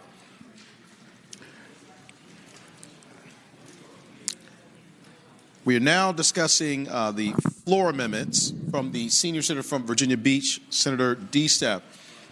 Mr. President. Senior senator from Richmond City, Senator McClellan. Before we do that, just to clarify the answer to the senator from Fairfax City's question. So under current law, Dominion gets to decide when a coal plant is retired and how those costs are depreciated. That's current law. All House Bill 1526 says is for when those coal plants will be retired, but that does not change how those costs will be depreciated. So that's the answer to the gentleman's question. Question is, shall the floor amendments from the senior senator from Virginia Beach, Senator D-Step, be adopted? All in favor of the motion will say aye. Those opposed, no. The ayes have it. The floor amendments are adopted. Senior senator from Fairfax. We have floor amendments from Senator Chafin. Senator from Russell, Senator Chafin. Mr. President, I move that the reading of the floor amendments be waived. Thank you, Senator. The question is, shall the reading of the floor amendments be waived? All in favor of the motion will say aye. Aye. Those opposed, no. The ayes have it. The reading of the floor amendments is waived. Senator from Russell, Senator Chafin. Mr. President, I move that the floor amendments be agreed to. Senator has the floor. Speaking to that measure. Mr. President, I want the body and every member of the body to understand that I have a great level of respect for the watershed in the eastern part of Virginia. In fact, the Chesapeake Bay initiative that has played out here over the last few decades has been an important part of preserving Virginia and preserving the way of Virginia and preserving the watershed of Virginia on the eastern seashore. But, Mr. President, there's another watershed in Virginia, and that other watershed you cross over the divide where the water goes one way toward the Chesapeake Bay, and then just before you arrive at Roanoke, traveling down I-81, as some of us do every week, you pass another divide for the continent and Virginia, and that other shed takes its water over toward the Ohio River, over toward the Tennessee River, and through the Tennessee River water systems, and ultimately into the Mississippi, and then on into the Gulf of Mexico.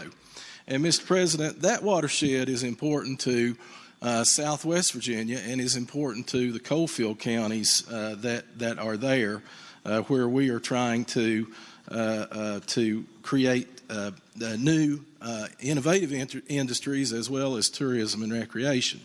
And Mr. President, I recall back in 2007 or so that the General Assembly and the Southwest delegation had an idea that was greatly embraced by the General Assembly. And that idea was the creation of this Virginia City Hybrid Energy Center which is located just at St. Paul in a little place called Virginia City. And the idea of that plant, it had a lot of positive features. And the General Assembly adopted enabling legislation that allowed that plant to go forward and allowed it to be built. And Dominion constructed the plant, even though it was not in Dominion's service area. And that plant, at the time that it was built, it's carried right now on Dominion's books for $2 billion. So that plant ultimately went online, Mr. President, in 2012. And when it went online, it's been online about 7.5 years is how long this plant has been online. So while the Virginia Energy Plan determines when power plants will be retired, this power plant, Mr. President, is barely out of its diapers. This power plant, Mr. President, is a power plant that was designed to be the cleanest power plant in North America. this power plant, Mr. President, is a power plant that burns not just conventional coal, but it's also a power plant that burns what's commonly called gob coal. And it also burns biomass or wood chips. So it burns a number of things, and that's why it's referred to as a hybrid plant. Now, some members of this body have visited that power plant and seen that power plant and seen the efficient way that it operates and seen the way that it significantly outperforms every other coal-burning power plant that was constructed in Virginia and indeed in the entire North America landmass. So, Mr. President, this power plant, the beauty of this power plant was that it was set up to burn this gob coal. And gob coal is a product, it is a remnant, it is a tailing from mining of years gone past. Coal mining in Southwest Virginia has been going on well over 100 years. And that product is coal that was left at those mines, and it was at a time, and you can imagine when coal was truly king, that there was a time when BTU mattered a great deal, and if coal didn't have a particularly high BTU value, then it was just left there because it wasn't good for smelting iron or making steel out of, and it was just left there. Well, a lot of this is there, and that coal that is there, and it's estimated to be somewhere in the neighborhood of 100 million tons of coal that is there throughout Southwest Virginia. So that coal that is left there, Mr. President, affects our water quality in Southwest Virginia. It leaches into our streams. It leaches into our headwaters of these rivers. It leaches into the Clinch River, which is the most biodiverse waterway in the Western Hemisphere, actually. And so, Mr. President, we embraced, and the legislature embraced, this idea of having the VCHEC, and that's what we call it, the Virginia City Hybrid Energy Center, having this center clean up that gob, clean up those messes, bring Southwest Virginia back to its earlier grandeur before this industry, this large industry, had worked there for generations, working coal miners in the ground to power the Commonwealth and the nation. So they have been going at it tooth and nails to clean this gob up. And since it began, they've already cleaned up 3.5 million tons of gob, Mr. President. And quite honestly, because this was a new industry, because cleaning up gob hadn't been really done in Virginia or in North America before, there had to be entrepreneurs out there that had to be enlisted into this industry of finding the gob piles. And I've even heard stories about one particular leader in the industry. He would hire old coal miners and that would be in their 80s, and he would take them out, and they would take him up these hollows and up these mountains, and they would say, there was an old mine over here, and it was called so-and-so. And they'd mark that mine on the map. And then they'd take them up in another hollow, another place, and they'd say, there's an old mine over here. Well, they had to hire people to go in there and take bush hogs and bulldozers and clear that land to find those gob piles once again and to reveal them, because you know what? Vegetation, kudzu, everything covers everything up, and it's hard to see. But when it was revealed, it was quickly understood that there was a lot of gob identified in Southwest Virginia that could readily be obtained, could readily be used in the fueling of the VCHEC. So, Mr. President, that took about a year to get going. When the power plant started up, it took about a year to get mobilized and to be able to get a little head start on getting enough gob to get this power plant powering on gob as well. And now that industry is working hand in hand and working with other individuals in creating this alternate fuel source, this hybrid fuel source, cleaning up Southwest Virginia for the betterment of Southwest Virginia and the betterment of the Commonwealth of Virginia, because the streams that run through Southwest Virginia are part of the streams and the waterways of the Commonwealth of Virginia. And so, Mr. President, at this point, they have, as I believe I said, I may have already said, they've cleaned up 3.5 million tons. And, Mr. President, what my, and if allowed to go on, it'll clean it up.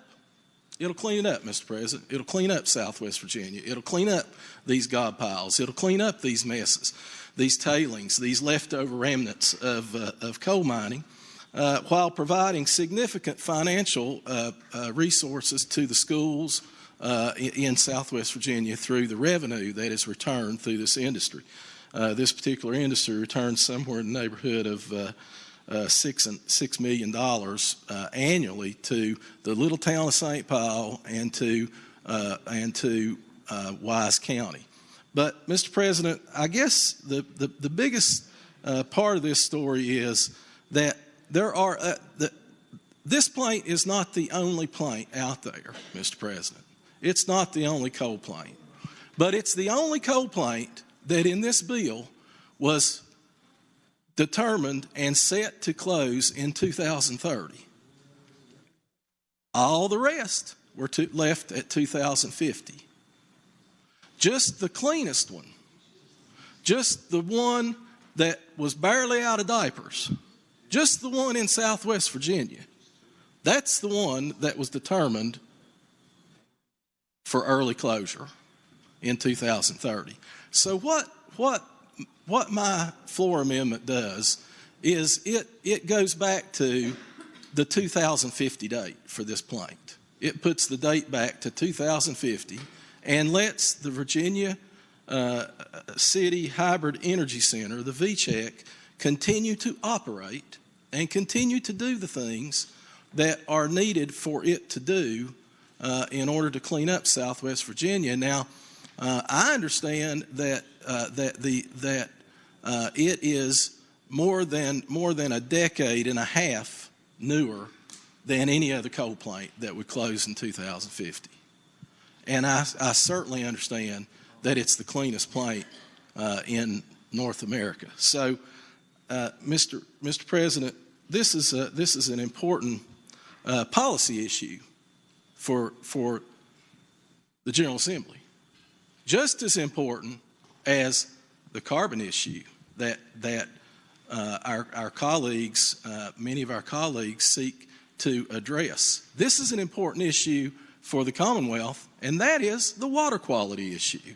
The water quality issue for all Virginians is important and ought to be addressed and can easily be addressed with this one amendment in this bill by allowing this plant, this clean burning plant that is cleaning up gob, is working off of wood pellets and a small portion of conventional coal. That's what we got here is a plant that's operating in a magnificent way that no other plant in the Commonwealth has ever operated in. And it deserves a second look, Mr. President. It doesn't deserve to be put down when it's barely out of its diapers and hasn't achieved the magnificent results that were desired. I'd ask the body to support this amendment, and I would encourage the body and say to the body that a vote for this amendment is a vote for the clean water of the Commonwealth of Virginia. What purpose is the senior senator from Fairfax, Senator Saslaw, rise? Mr. President, I would ask that we reject the amendment. This 2030 date is the result of negotiations with all the concerned people, including Dominion. And it's in there for a date. That's right. What you see in this bill is what was worked out with all the interested parties. You may not like what's in the bill, but this was what everyone agreed on. This bill is a compromise, okay? And so I understand what the senator is saying, but the fact is this was a date that was agreed upon by the utility, and I would ask that you reject the amendment. We got environmental problems in this country, and you're not going to solve them by keeping the prolonged, closing these kinds of plants. But as I pointed out, this was agreed to by all the interested parties. Mr. President, would the senior senator from Fairfax yield? Will the senator yield for a question? Yes. Senator Yields, you have the floor. I would ask the gentleman from Fairfax if Southwest Virginia was part of this interested party group that had some input or focus about this plant. Senator's the floor. Mr. President, I would say to the gentleman, I don't know whether they were or they weren't, but the Southwest Virginia doesn't own the plant. Dominion does. Further question? Mr. President, yes, further question. Senator Yield? I would ask the gentleman why it is that Dominion would have provided to this senator these talking pieces, this information, and indeed participated and spent numerous hours preparing and helping prepare this amendment. Well, there's a floor. You'd have to ask them, but this was what was agreed upon by all of the parties involved. Further question? No, sir. But I would like to close out on my... Okay, let me come back. There are a few folks who want to speak. For purpose, Senator from Fairfax City, Senator Peterson, rise. Now, Senator's the floor. Ladies and gentlemen of the Senate, first of all, I've been to Virginia City, and I've seen it, and it was built, and in fact, I was in the legislature when we voted for it in 2004. Let me make a point, though. When a utility agrees to close a plant early, in other words, they agree to close it on, say, a 22-year depreciation schedule as opposed to a 30 or a 40-year. They're not doing that as any sort of economic sacrifice. All it means is they get to accelerate their own stranded costs, their own return on equity. So this is not a sacrifice by them to agree to close this early. I'm neutral on the amendment. I understand what my colleague is saying. I'll see what the other folks have to say. But understand that when a utility makes this decision, it's not a sacrifice by them. They're going to get back their stranded costs with a return on equity. They're going to get their money out. So this is a different issue. As to whether or not the utility has agreed to it is completely irrelevant. Completely irrelevant. They're going to get their money out. This has to do with what are the costs of the Commonwealth of Virginia environmentally, socially, economically, which my colleague has already described from Wise County. That's the issue, not whether or not Dominion, quote, agrees to it. Thank you. What purpose, Senator from Henrico? Senator Dunham, rise. Mr. President, I rise to speak to the amendment. Senator's the floor. I just feel compelled to say that I'm an interested party. I wasn't involved in these negotiations, but I'm involved in this vote. And to me, we always had the challenge of justifying bills that we're carrying based on good reason and critical thinking. And this does not meet those goals when it closes this plant, the newest plant, the most efficient plant that is economically benefiting Southwest Virginia and also improving water quality, which we have voted on multiple times in this body this year. It does not meet the criteria of critical thinking to not support this amendment. You can come back next year and we can talk about it again. But, Mr. President, we direct the utilities, we direct the ratepayers all the time in this body. A détente in a conversation is not a good enough reason for us to do the wrong thing here today. I urge this body to support this amendment. Thank the senator. For what purpose is the junior senator from Richmond City, Senator Morrissey, rise? Thank you, Mr. President. Mr. President, would the senior senator from Fairfax County yield for a question? Will the senator yield? Senator Yields, you have the floor. I'd preface my question with this. I heard the senior senator say several times that this has been a group decision. All the stakeholders got together. I'm far more interested in addressing the issues that Senator Chafin had regarding the efficacy of this plant, whether it has been successful in removing waste coal known as GOB, and whether it has tended in its infancy or in its duration so far, has it been an effective plant in getting rid of waste coal? And if so, why should we shut it down? Senators, the floor. I can't answer your question as to what exactly the plant has done. Okay? All right. Would the gentleman yield for another question? Senator Yields, you have the floor. The senator from Russell County talked about coal tailings possibly getting into the water system. Would you agree with the senator's comments, and would you agree that Virginia City Hybrid Energy Center was effective in preventing those coal tailings from getting into the water supply? Senator has the floor. I can't tell you that, whether they would be effective or not. By then, that plant will be 18 years old. And as the senator from Fairfax City said, yes, they will be able to recover their cost. It's not done totally out of benevolence, but we've got a bigger problem that we need to look at, and that's what this bill is doing. And not everybody everywhere in Virginia is going to be happy with the bill. I fully understand that. I thank the senator. Mr. President, when it's appropriate, I'd like to speak to the amendment. I should do that now. Thank you, Mr. President. Senator has the floor. Thank you, Mr. President. I really don't care about the sacrifice to the utilities because you know what? At the end of the day, the utilities are going to do okay. We're not here to save them or to get involved in depreciation. We're here to make sure to do whatever we can to protect our environment, whether that's in Fairfax, Eastern Shore, or Wise County. I hope that we have more debate on this point because I am on the fence as to whether or not to agree or disagree with the floor amendments. I want to know more about whether or not this plant has been effective in reducing coal tailings from getting into the water, in reducing the waste coal or collecting it and recycling it. I need to know that before I vote. And my vote has nothing to do with parochial interests, where I live in the state. It's what's going to be best for our environment. And I hope that folks from both sides weigh in on that point because that's what's going to determine my vote. Thank you, Mr. President. Thank you, Senator. For what purpose is the senior senator from Richmond City, Senator McClellan, rise? Thank you, Mr. President. Speaking to the amendment. Senator has the floor. Thank you. The decision of the order in which to close the power plants, the coal power plants, is based on how economic it is to use those coal plants to generate electricity.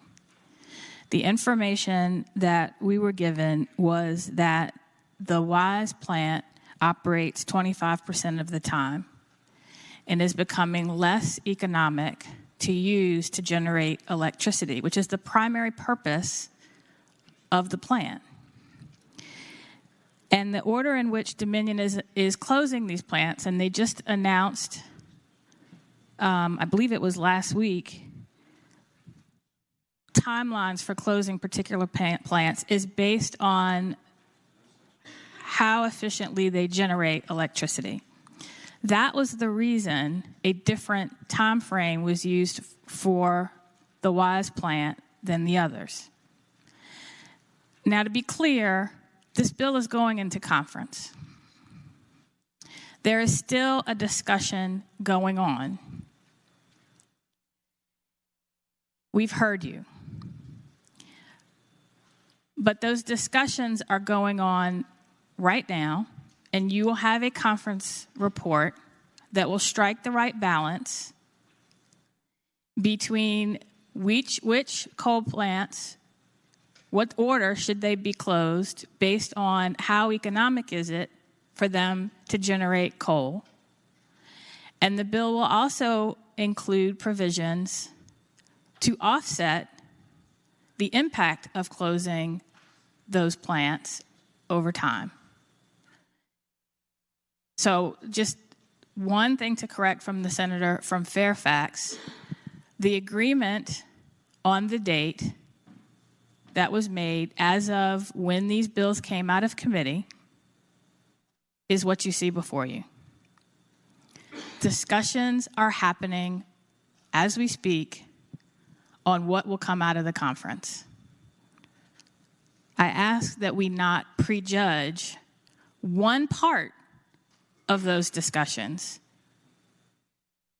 until we have a full agreement to look at.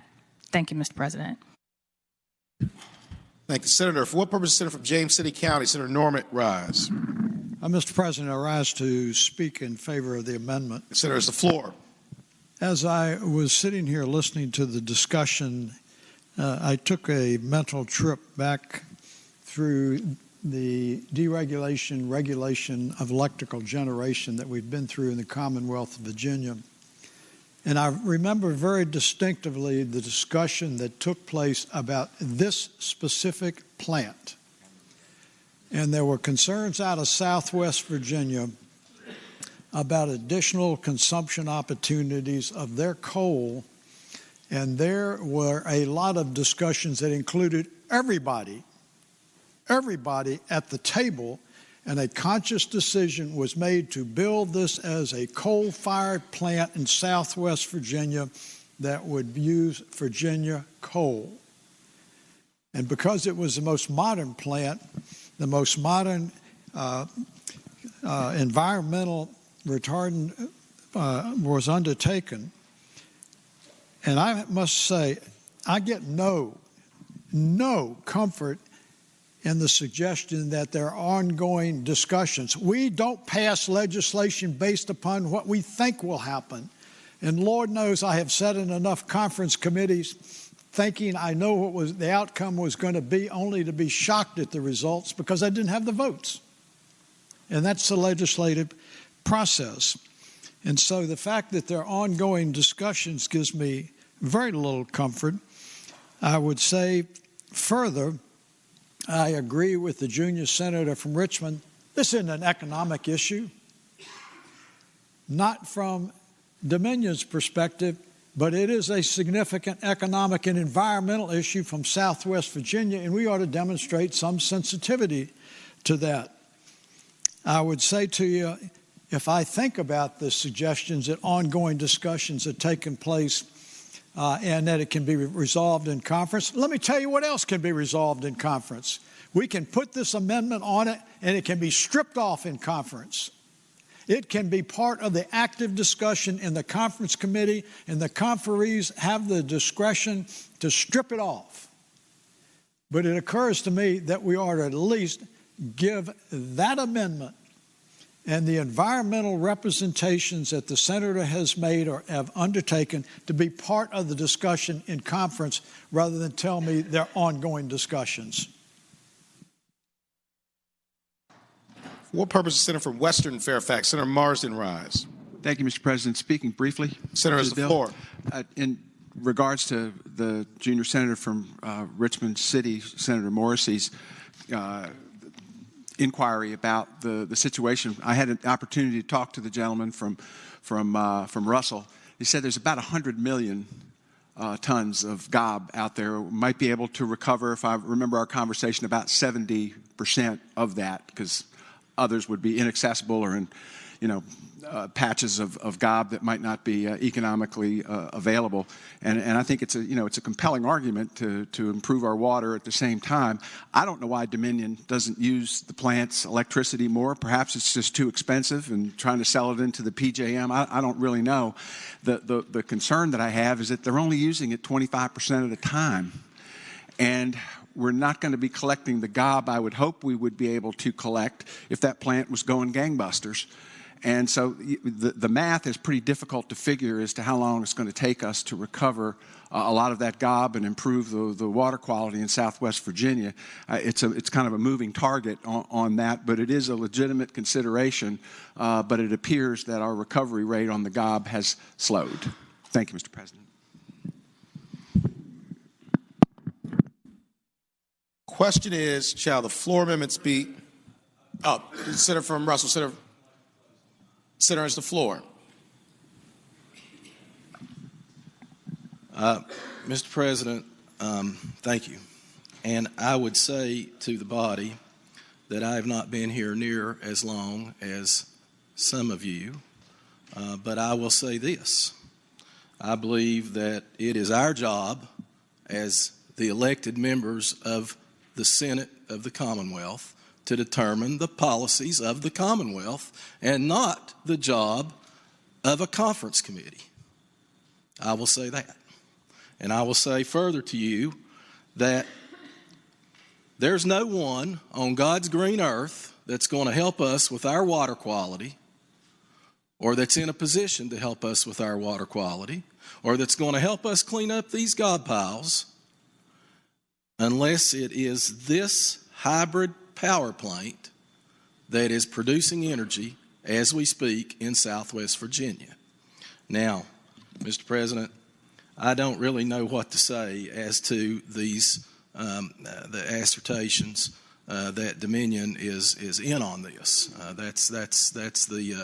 That's what I hear from the senior senator from Fairfax, and I take him at his word. But I will tell you this, Mr. President, that when I was growing up and I lived in my parents' home, my father was a strong man, and he had a strong control of everyone who lived in that home, including me.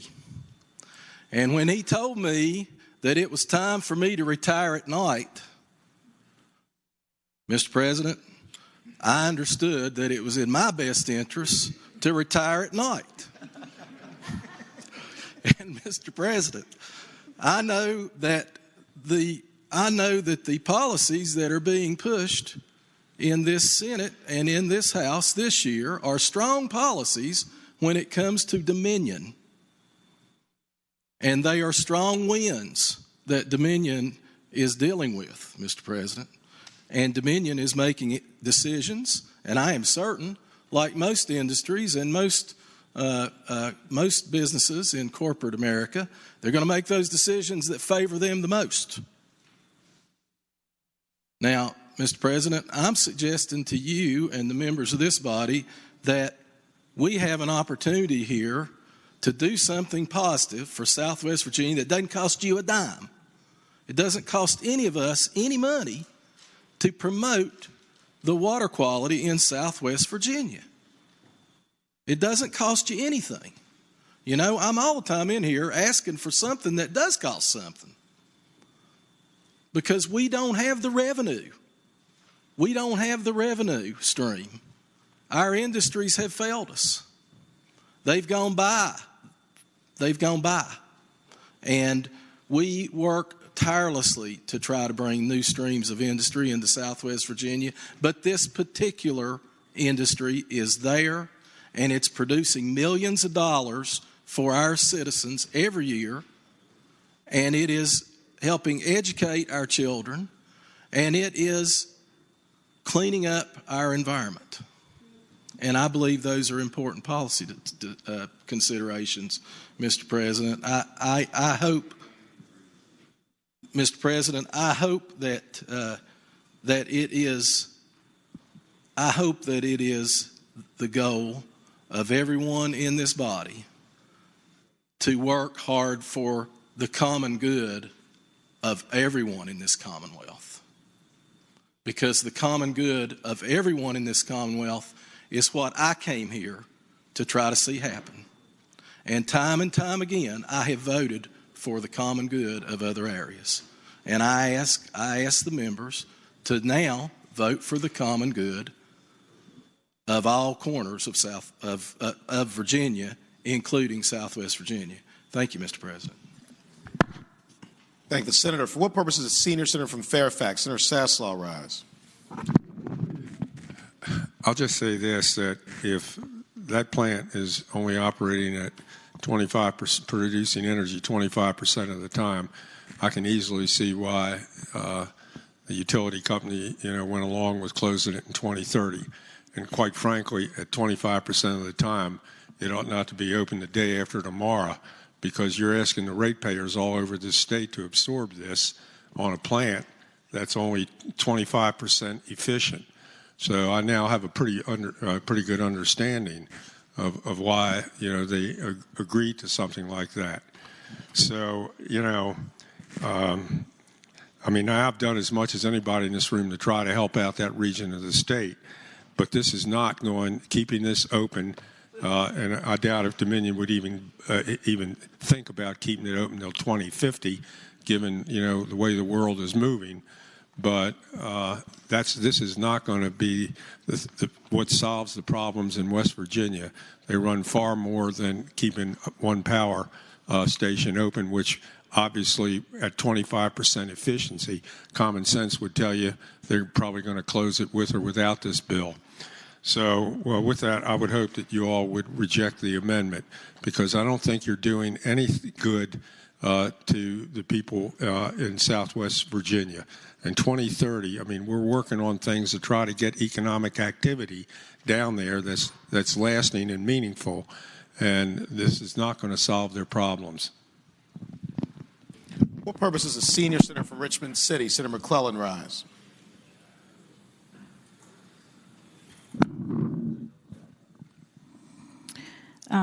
I just want to, speaking to the bill, Mr. President, or the floor amendment, Mr. Senator has the floor. I just want to clarify one thing. Under this bill, the other coal plants are actually supposed to close earlier than the Wise one in 2024. And the Wise facility goes a little bit longer. The 2050 date is for the gas-powered plants, not the other coal power plants. And so I just wanted to clarify that point, because I think that's been lost in the discussion, is that all of the other coal plants are closing earlier than 2050. Mr. President. Senator from Russell, Senator Chafin. Would the senior senator from Richmond yield for a question? Will Senator yield? I yield. Senator Yield, you have the floor. Mr. President, I would ask the senior from Richmond, if there is not a line item in the bill, if there was not a line item in the bill specifically for the VCHEC plant, calling for its closure in 2030. Senator has the floor.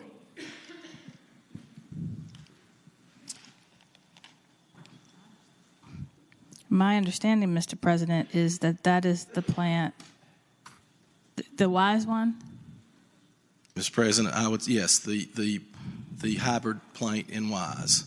Senator has the floor. Isn't that the one that they're striking on lines 1288 to 1290? Mr. President, precisely. Now, another question. Will Senator yield? Senator Yield? Yes. Senator Yield, you have the floor. I would ask the gentlelady from Richmond if there is not another line item in which a coal power plant is named with the year 2050. Senator has the floor.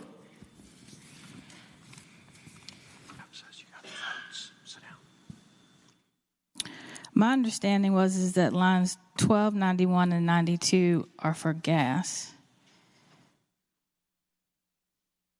If that understanding is incorrect, I apologize.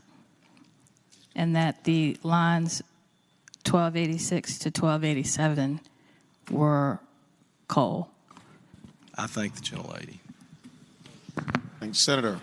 What purpose does the junior senator from Richmond City, Senator Morrissey, rise?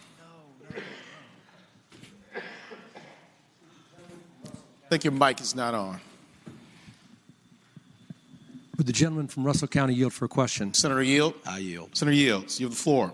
The most compelling reason that I've heard so far to shut this down is because it's only operating at 25% capacity. I was hoping that the gentleman would address that point. I agree that it's, according to Senator Marsden, removing 70 million tons of waste coal. Can you explain to the body why, if it has been so effective and efficient, if it has been the godsend that you said it was, and where I was leaning, why it's only operating at 25% capacity? Senator has the floor. Mr. President, I would tell the junior senator from Richmond that that I don't know whether it's 25%, 40%, 70%, or 80%. But I will say that they are fully staffed. There has never been a person lose their job there. That I know of contractors who are delivering gob, delivering wood pellets, delivering coal. I know of no slowdown whatsoever in the process that is going on over there. I drive by this plant, Mr. President, when I am back in Southwest Virginia and practicing law. If I go to Wise County or I go to Dickinson County, I drive right by this plant, and I see a city at work. I have been steadily supplied information, Mr. President, by the team with Dominion in order to equip me to argue this amendment, this very amendment here today, in order to put forth the tools that I needed in order to make the case. So, but I don't know exactly what that percentage is. I just know that they are producing energy and that they are fully staffed. Further question? I thank the senator. And Senator, do any other senators wish to be heard regarding the floor amendments? Seeing none, question is, shall the floor amendments be adopted? All in favor of the motion will say aye. Aye. Those opposed, no. No. The ayes have it. The floor amendments are adopted.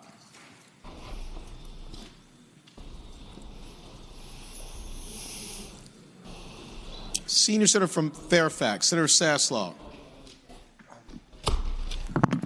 I would now, Mr. President, move the bill as amended be passed. Thank the Senator. Question is, shall House Bill 1526 pass? All in favor of the motion will record their vote aye. Those opposed, no. Are the senators ready to vote? Have all the senators voted? Do any senators desire to change their vote?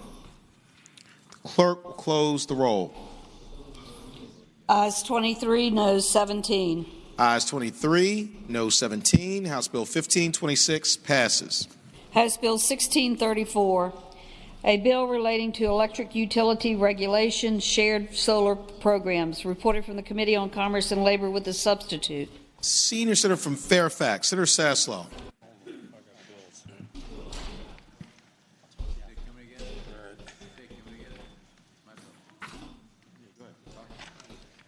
Mr. President. Senator from Eastern Fairfax, Senator Server. I move we adopt the committee substitute and speak of that motion. You don't have to, but can.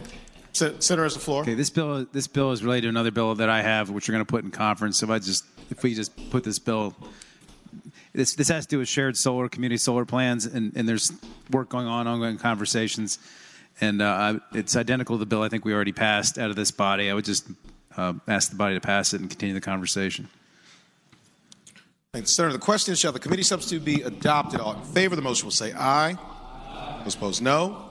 The ayes have it. The committee substitute is adopted. The Senior Senator from Fairfax, Senator Saslaw. And I thank the senator from Eastern Fairfax. This is identical to his bill, Senate Bill 629, which passed out of here 39-0. And I would move that the bill pass. Thank the Senator. Do any other senators wish to be heard regarding House Bill 1634? Seeing none, the question is, shall House Bill 1634 pass? All in favor of the motion will record their vote aye. Those opposed, no. Are the senators ready to vote? Have all the senators voted? Do any senators desire to change their vote? The clerk will close the roll. Ayes 31, noes 8. Ayes 31, noes 8. House Bill 1634 passes. House Bill 1647, a bill relating to the regulation of retail sales of electricity under third-party sales agreements and energy metering and community solar facilities.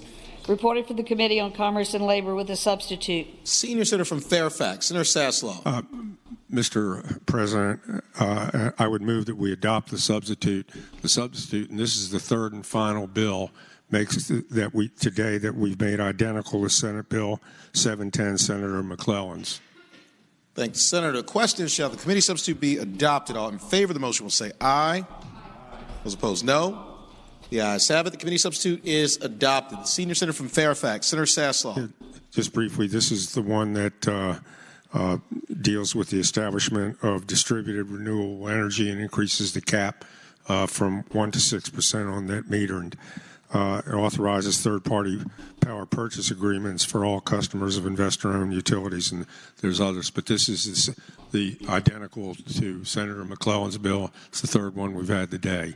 And with that, I move it pass.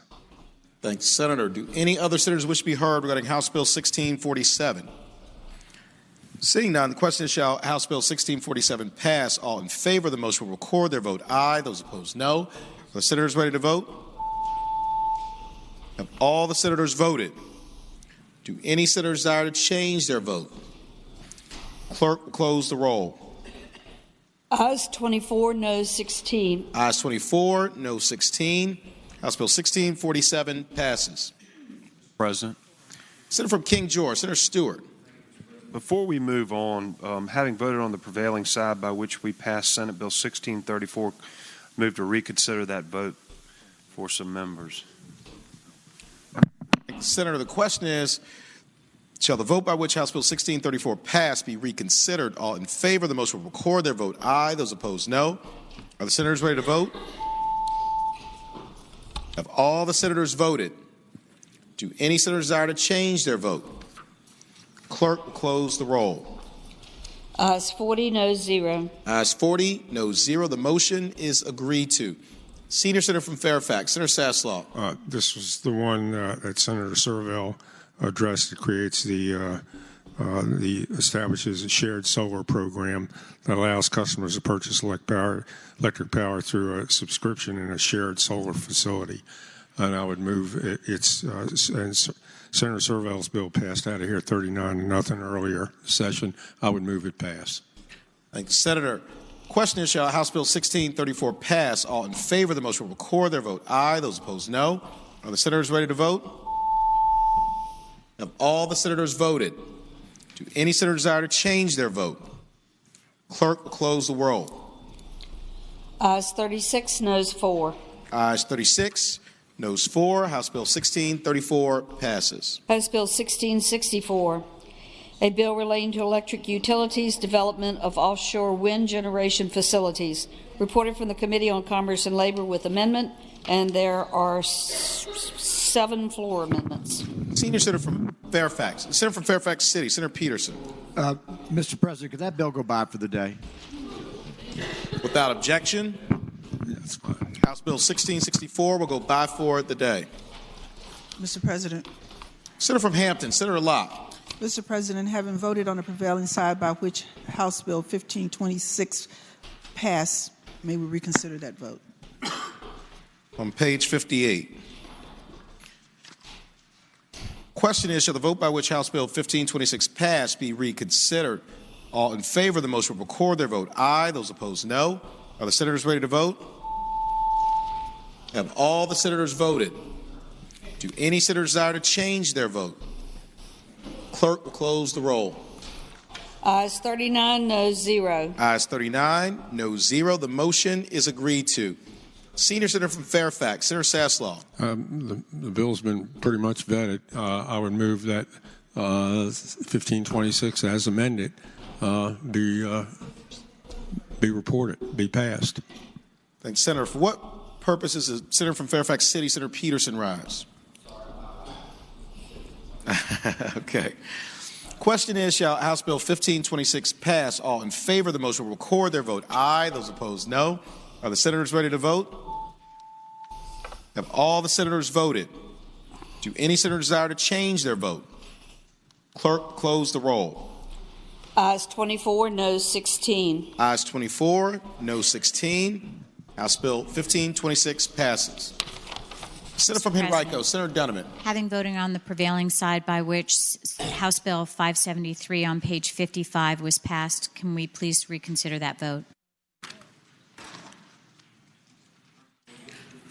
Question is, shall the vote by which House Bill 573 passed be reconsidered? All in favor of the motion will record their vote aye. Those opposed, no. Are the senators ready to vote? Have all the senators voted? Do any senators desire to change their vote? Clerk, close the roll. Ayes 38, no 0. Ayes 38, no 0. The motion is agreed to. Senior Senator from Fairfax, Senator Saslaw. This was the bill by Delegate Keem that dealt with the community solar pilot program, where if you built one, in a regular middle or upper income neighborhood, you had to build also one in a low income neighborhood. And with that, I would move it pass. Thank you, Senator. Question is, shall House Bill 573 pass? All in favor of the motion will record their vote aye. Those opposed, no. Are the senators ready to vote? All the senators voted. Do any senators desire to change their vote? Clerk, close the roll.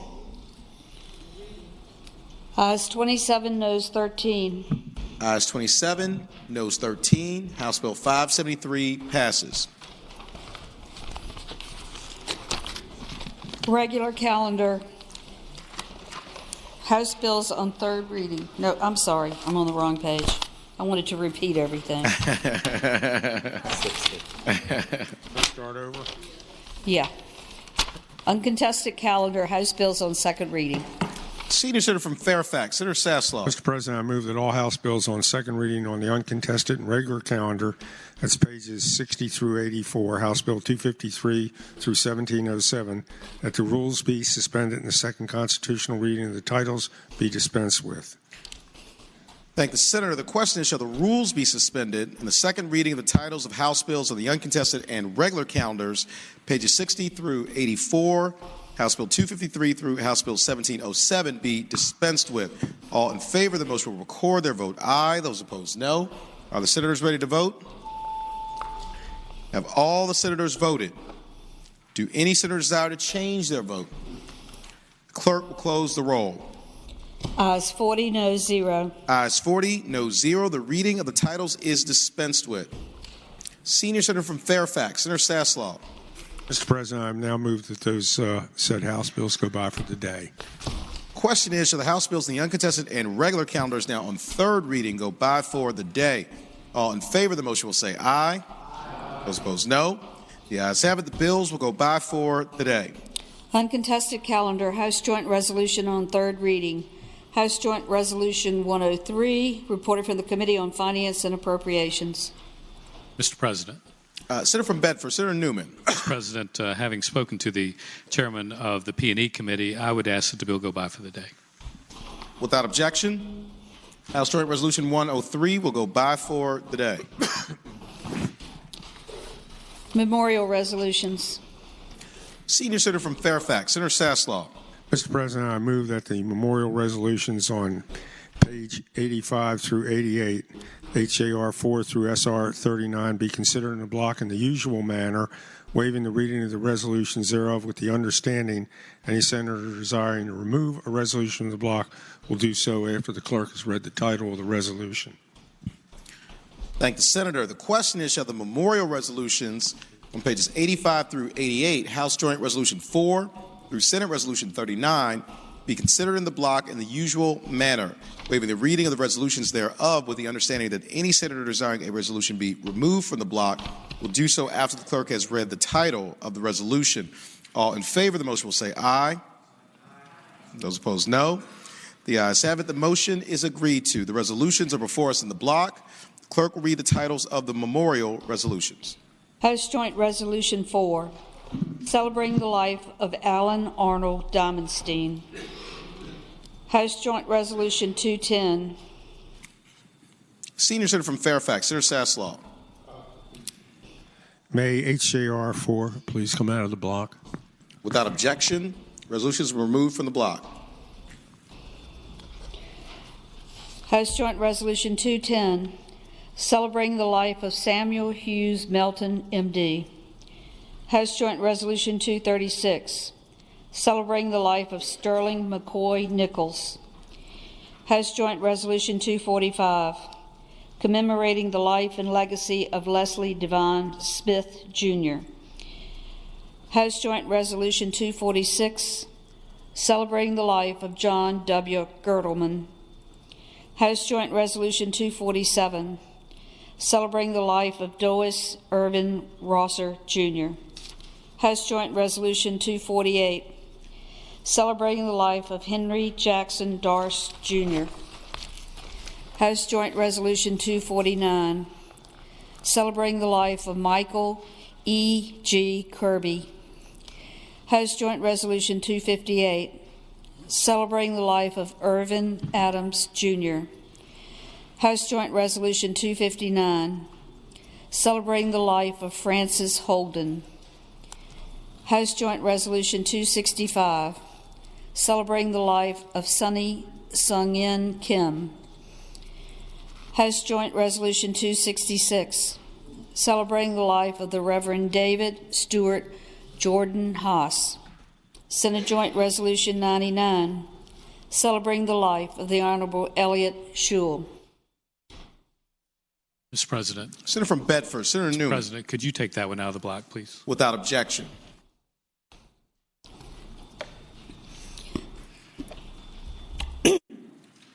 Senate Joint Resolution 109, celebrating the life of Master Chief Rudolph Ernst Bosch, United States Navy, retired. Mr. President.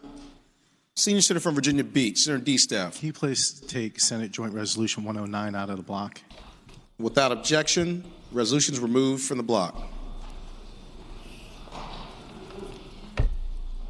Senate Joint Resolution 135, celebrating the life of William Bidgood Wall, Sr.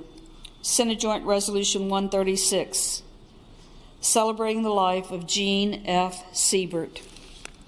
Senate Joint Resolution 143, celebrating the life of Wallace Woodrow Chadwick, Jr. Senate Joint Resolution 159. Mr. President, can you please take SJR 159 out of the block? Without objection, that resolution is removed from the block. Senate Joint Resolution 160, celebrating the life of Biddle Wilson Porterfield III. Senate Joint Resolution 162, celebrating the life of Leslie Lula Jones Polk. Senate Joint Resolution 165, celebrating the life of Officer Catherine Mary Thine. Senate Joint Resolution 166, celebrating the life of Kimberly Cold Iron Holloway. Senate Resolution 30, celebrating the life of Henry Burgwin Hunley.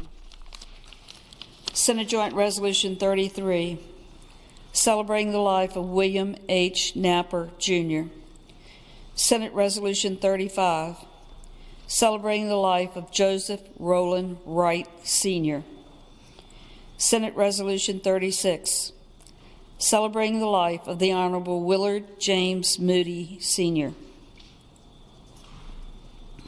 Senator from Bass. Mr. President, please remove SR 36 from the block. Without objection, the resolution is removed from the block. Senate Resolution 39, celebrating the life of Naomi R. Francisco. The resolutions will be agreed to in the usual manner. All those in favor of agreeing to the memorial resolutions in the block, please rise.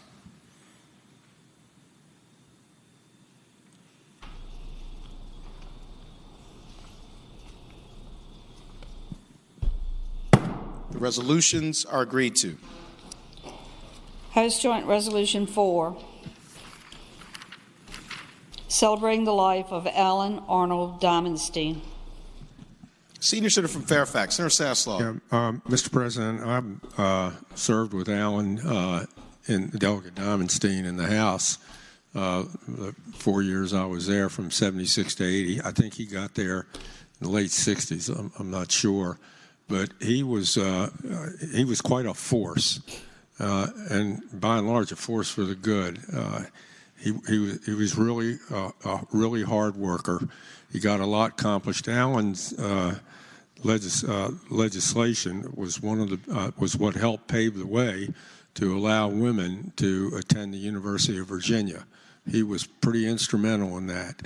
And there was a lot of other legislation that had his name on it, and particularly he probably, I would say, was one of the most 5 or 6 influential people in the House of Delegates, and he was never Speaker or Majority Leader, but he had an inordinate amount of influence that not only was felt down there, but was felt up here. And just, one of many people I've served with that I've had to get up and make a speech similar to this. A couple other names that got pulled out of here I served with. These are really good people, and I guess nobody lives forever, but you hate to see this happen.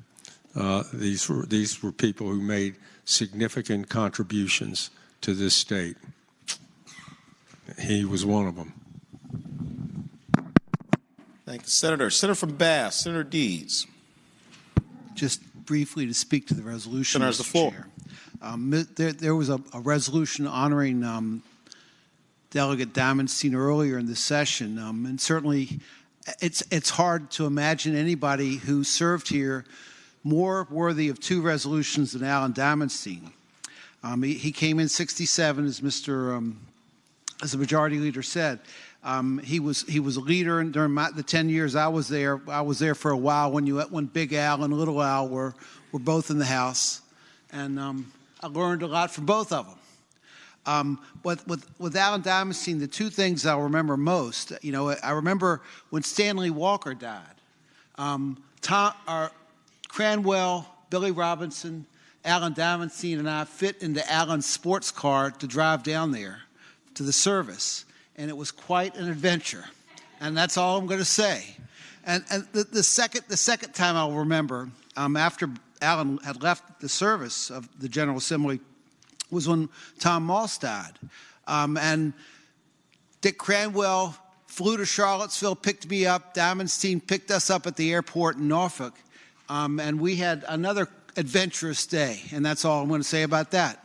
The last time I saw Alan, you could tell that he was struggling a little bit. And I spoke to him the last time on his birthday last year. And it's very... He was a man that made a difference here. And, a lot of us have that incredible honor to serve here, but not everybody makes a difference. Alan made a difference for a long time. He made a difference in the lives of a lot of people. And he's one of those people, one of those few people that we will remember for a long, long time. Thank you, Senator. Do any other senators wish to be heard regarding House Joint Resolution 4? Senior Senator from Fairfax, Senator Saslow. One other humorous thing about Alan, and I may have mentioned this before. I talked 48 hours before he died, and he knew that he was dying. He said that he was going to switch from the Democrat to the Republican Party, so the loss would be the Republicans and not the Democrats.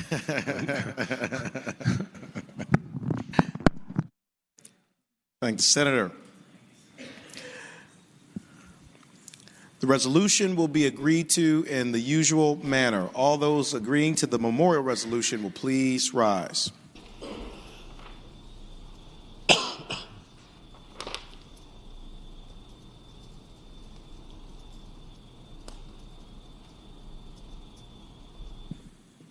The resolution is agreed to. Senate Joint Resolution 99, celebrating the life of the Honorable Elliott Schul. Senator from Bedford, Senator Newman. Mr. President, I move that resolution be agreed to, and speaking of that resolution. Senator has the floor. Mr. President, I speak today on behalf of myself and also the senator from Lynchburg, but also for a good part of the Senate of Virginia. Senator Schul and I overlapped in our political life from 1988 to all the way through to 1996 when he retired from the Senate of Virginia.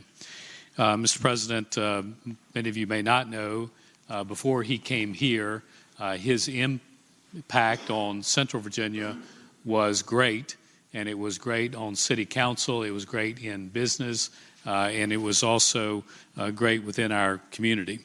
Mr. President, he did serve on Lynchburg City Council, distinguished himself in that position. He came to the Senate of Virginia as a man who certainly was fairly well off and had done well in life. He came here to be truly a public servant. Mr. President, many of you know that he rose in ranks quickly within this body and became the chairman of the Education and Health Committee and did a great deal for our region. What you may not know is he adopted Lynchburg College as kind of his benefactor along with Roselle, and they spent many hours and a lot of great donations building back that great private college in Central Virginia. For those of you that remember Elliot, you probably can't forget Roselle, because Roselle was the love of his life, but also Roselle was a powerful personal figure. She loved Elliot, but she loved education, and she would tell you all about it. I've never come to one of these sessions until Roselle passed away that she didn't call me and tell me what I needed to do, and I listened very, very closely. Mr. President, he loved our community. He loved his children. He was a great father, and he fathered some great children. He also was one of the principals of Schul Furniture Company. If you live west of the Fall Line, you know that is a big company, a big furniture supplier for our region. And at some point, the two families kind of split ways, but he continued to run much of the property associated with that.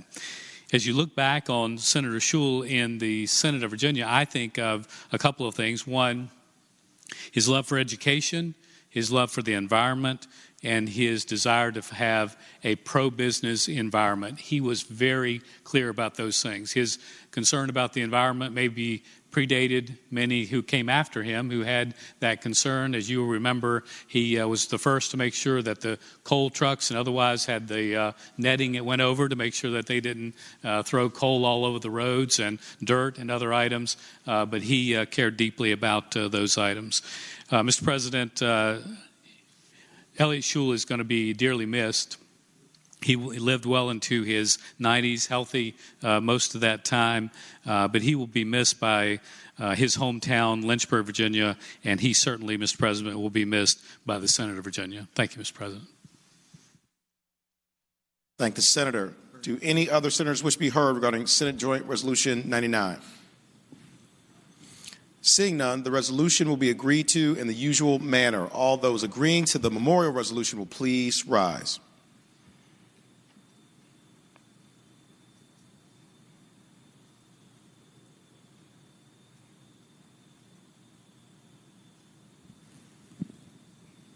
The resolution is agreed to. Senate Joint Resolution 109, celebrating the life of Master Chief Rudolph Ernst Bosch, United States Navy, retired. Senior Senator from Virginia Beach, Senator D. Steph. Mr. President, I know we normally only do this for members. Rudy was one of the initial SEALs in the SEAL teams, and he used to always say, I treat everybody the same, like crap.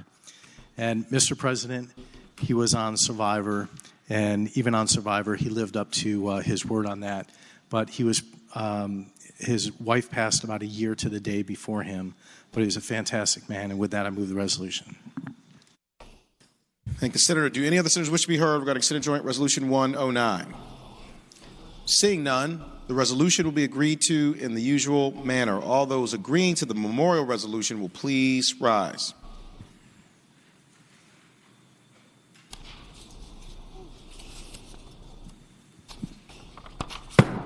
Resolution is agreed to.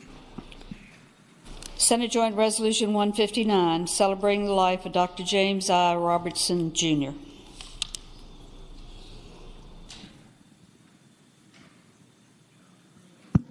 Mr. President, I think the senior senator from Virginia Beach pulled the resolution, but I'll move it.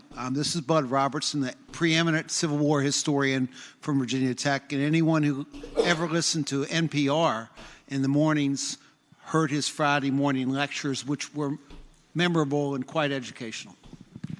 Senator, any other senators? Senator from Roanoke City, Senator Edwards. Mr. President, I put in the resolution, and everybody signed off on it. Bud Robertson taught at Virginia Tech from 1967 until his retirement, less than 10 years ago, I believe. He taught literally thousands and thousands of Virginia Tech students in the Civil War course, and he's extremely popular. His book on Thomas Jonathan Stonewall Jackson won all sorts of awards. He was not only just an eminent historian and extremely popular, and of course, as the senator from Bath talks about his NPR several minutes during the mornings. He had I don't know how long he gave these NPR vignettes about how people lived during the Civil War. But he also had an interesting part of his career was he was an ACC football referee, I believe. His historian as a referee, and he was very helpful and very supportive of the Virginia Tech football team. Now it comes out. But he also had a tremendous interest in Virginia overall. One of the things he did that we've kind of forgotten about is he's the one that promoted what is now the official song of Virginia, which is based on the sound of the song Shenandoah with new words. And he's the one that promoted it. And we finally got it passed back 10 years ago, less than 10 years ago. He was a wonderful gentleman, a great friend. And after his first wife died, he married Betty Lee from Roanoke, a very good friend of mine. And he will be long remembered as a true Hokie, and the Hokie Nation will long remember him, Dr. Bud Robertson. Thank you, Mr. President. Thank you, Senator. Corporate Representative from Rockingham, Senator Obenshain, rise. Mr. President, I would not have stood up but for the fact that this is pulled out of the block. And I just have to say Bud Robertson had a really pretty significant impact on my life. I was one of his students at Virginia Tech. I took every single class that Bud Robertson taught. And for those of you who ever met Dr. Robertson, he was compelling in many ways. And I remember going to his Civil War history class, and it was in a lecture hall called Pamplin 100, which was the largest lecture hall at Virginia Tech.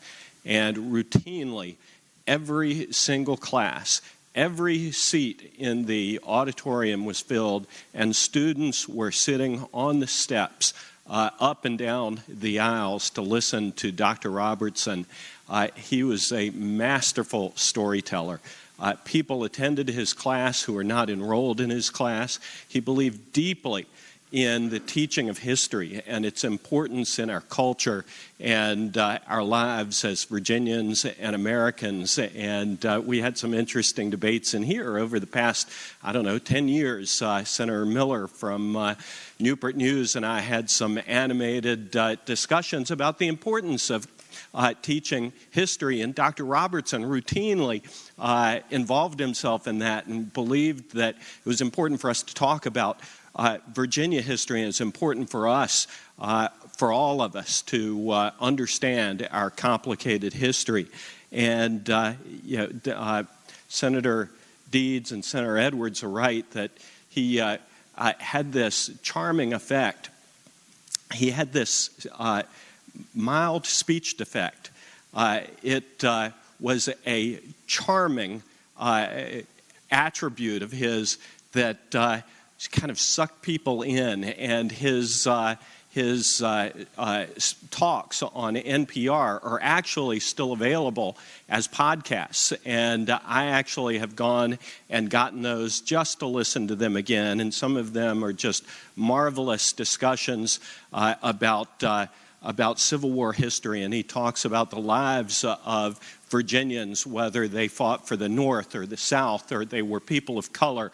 And I would encourage you to get those podcasts. And my favorite was about a VMI cadet named Moses Jacob Ezekiel, in which he talked about Moses Jacob Ezekiel fighting at Newmarket, and went on to be one of the world's most renowned sculptors. And anyway, it's a beautiful story. And Dr. Robertson probably got me into law school because I surely didn't deserve it, but he wrote a mighty nice letter of recommendation on my behalf, and had a big impact on an awful lot of people. So I would urge passage of the resolution. Thank the Senator. Do any other senators wish to be heard regarding Senate Joint Resolution 159?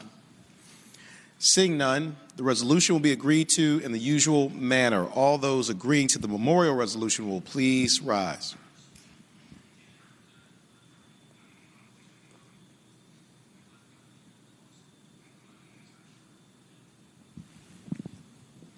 The resolution is agreed to. Senate Resolution 36, celebrating the life of the Honorable Willard James Moody, Sr.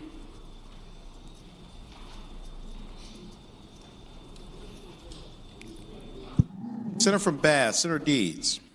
Mr. President, I'll move the resolutions. Willard Moody served here before I was a member of this body, but he's somebody that I got to know in the later years, and I enjoyed knowing him. He had a lot of stories about his time here. Thank the Senator. Do any other senators wish to be heard regarding Senate Resolution 36? Seeing none, the resolution will be agreed to in the usual manner. All those agreeing to the memorial resolution will please rise.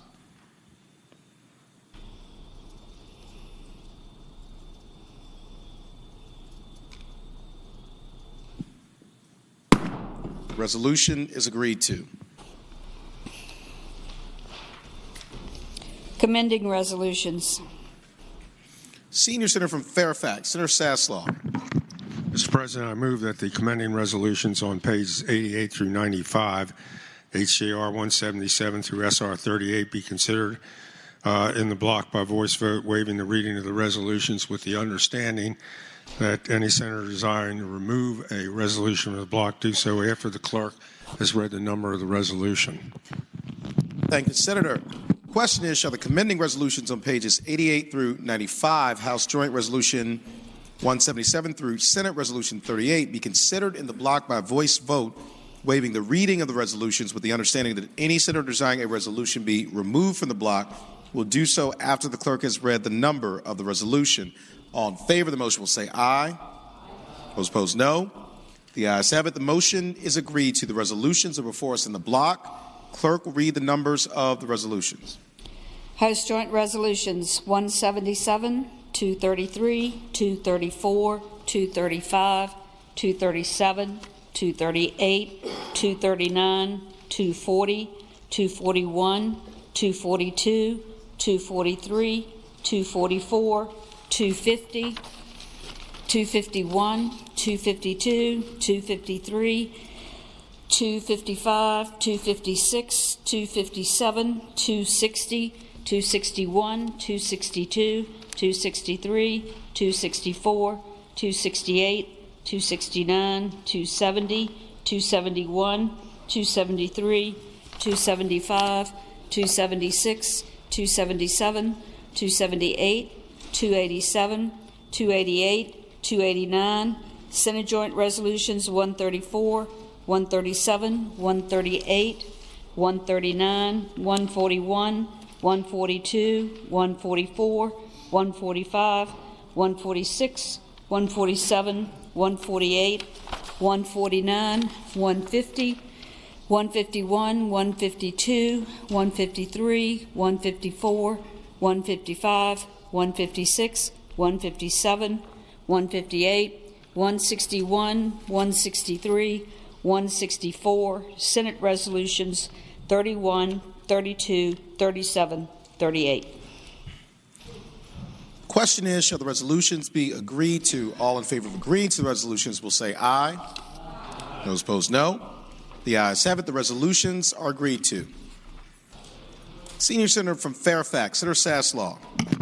Mr. President, I inquire of the clerk, does that complete the calendar? We have 3 supplemental calendars. I guess. Kidding. It completes. It definitely completes. Scared the hell out of me. Good. Do any other senators wish to be recognized? For what purpose, Senator from James City County, Senator Norman, rise. Mr. President, I rise for a very brief point of personal privilege, sir. Senator, it's the floor. Mr. President, I was actually taken back by the comments that the senator from Rockingham made in reference to Moses Ezekiel, a very famous VMI cadet, and one of his most famous pieces of art is known as Virginia Mourning Her Dead, and that is located on the VMI post. Today we have reflected as Virginia mourns the passings of a number of very high-profile and prominent Virginians who made significant contributions during their time in public service: Alan Diamondstein, Elliott Shule, Willard Moody. But there are a lot of other individuals who are just as passionate about improving the quality of life of Virginians, and they work on the peripheral and around the General Assembly of Virginia each time we come into session. Last night we lost such an individual who had last year celebrated his 50th year of working tirelessly, but sometimes very inconspicuously, on the General Assembly. And it was a gentleman by the name of Charlie Croson, who for many years was in the city of Newport News, where he worked as the Commissioner of Revenue. He was there for 40 years. And Charlie, when he retired as a Commissioner of Revenue, spent a great deal of time up here trying to educate many of us on tax-related issues. He was a very sound resource. And I would just say that he is certainly worthy of a reflection after the many years that he spent with us. And Mr. President, I would ask that when we adjourn today, that we adjourn in the memory of Charlie Croson. Thank the Senator. Do any other senators wish to be recognized? Is there any other business to come before the Senate? Seeing none, the clerk will report any announcements on the desk. Today, Thursday, February 27th, the Committee on Transportation. Are you still meeting? Oh, yes. Okay. The Committee on Transportation will meet 15 minutes after adjournment, Senate Room 3 in the Capitol. The Committee on General Laws and Technology will meet 15 minutes after adjournment in Senate Room A, Pocahontas. The Rural Caucus will not meet. Tomorrow, Friday, February 28th, the Committee on Rehabilitation and Social Services will not meet. The Committee on Rules will meet at 9 a.m., Senate Room 3 in the Capitol. The Democratic Caucus will meet 1/2 hour before session, Senate Room 1. The Republican Caucus will meet 1/2 hour before session in Senate Room 2. Thank you, Madam Clerk. Is there any other business to come before the Senate? Seeing none, call on the Senator from Portsmouth, Senator Lucas. Thank you, Mr. President. Mr. President, I move that the Senate do now adjourn until 11 a.m. tomorrow. Thank the Senator.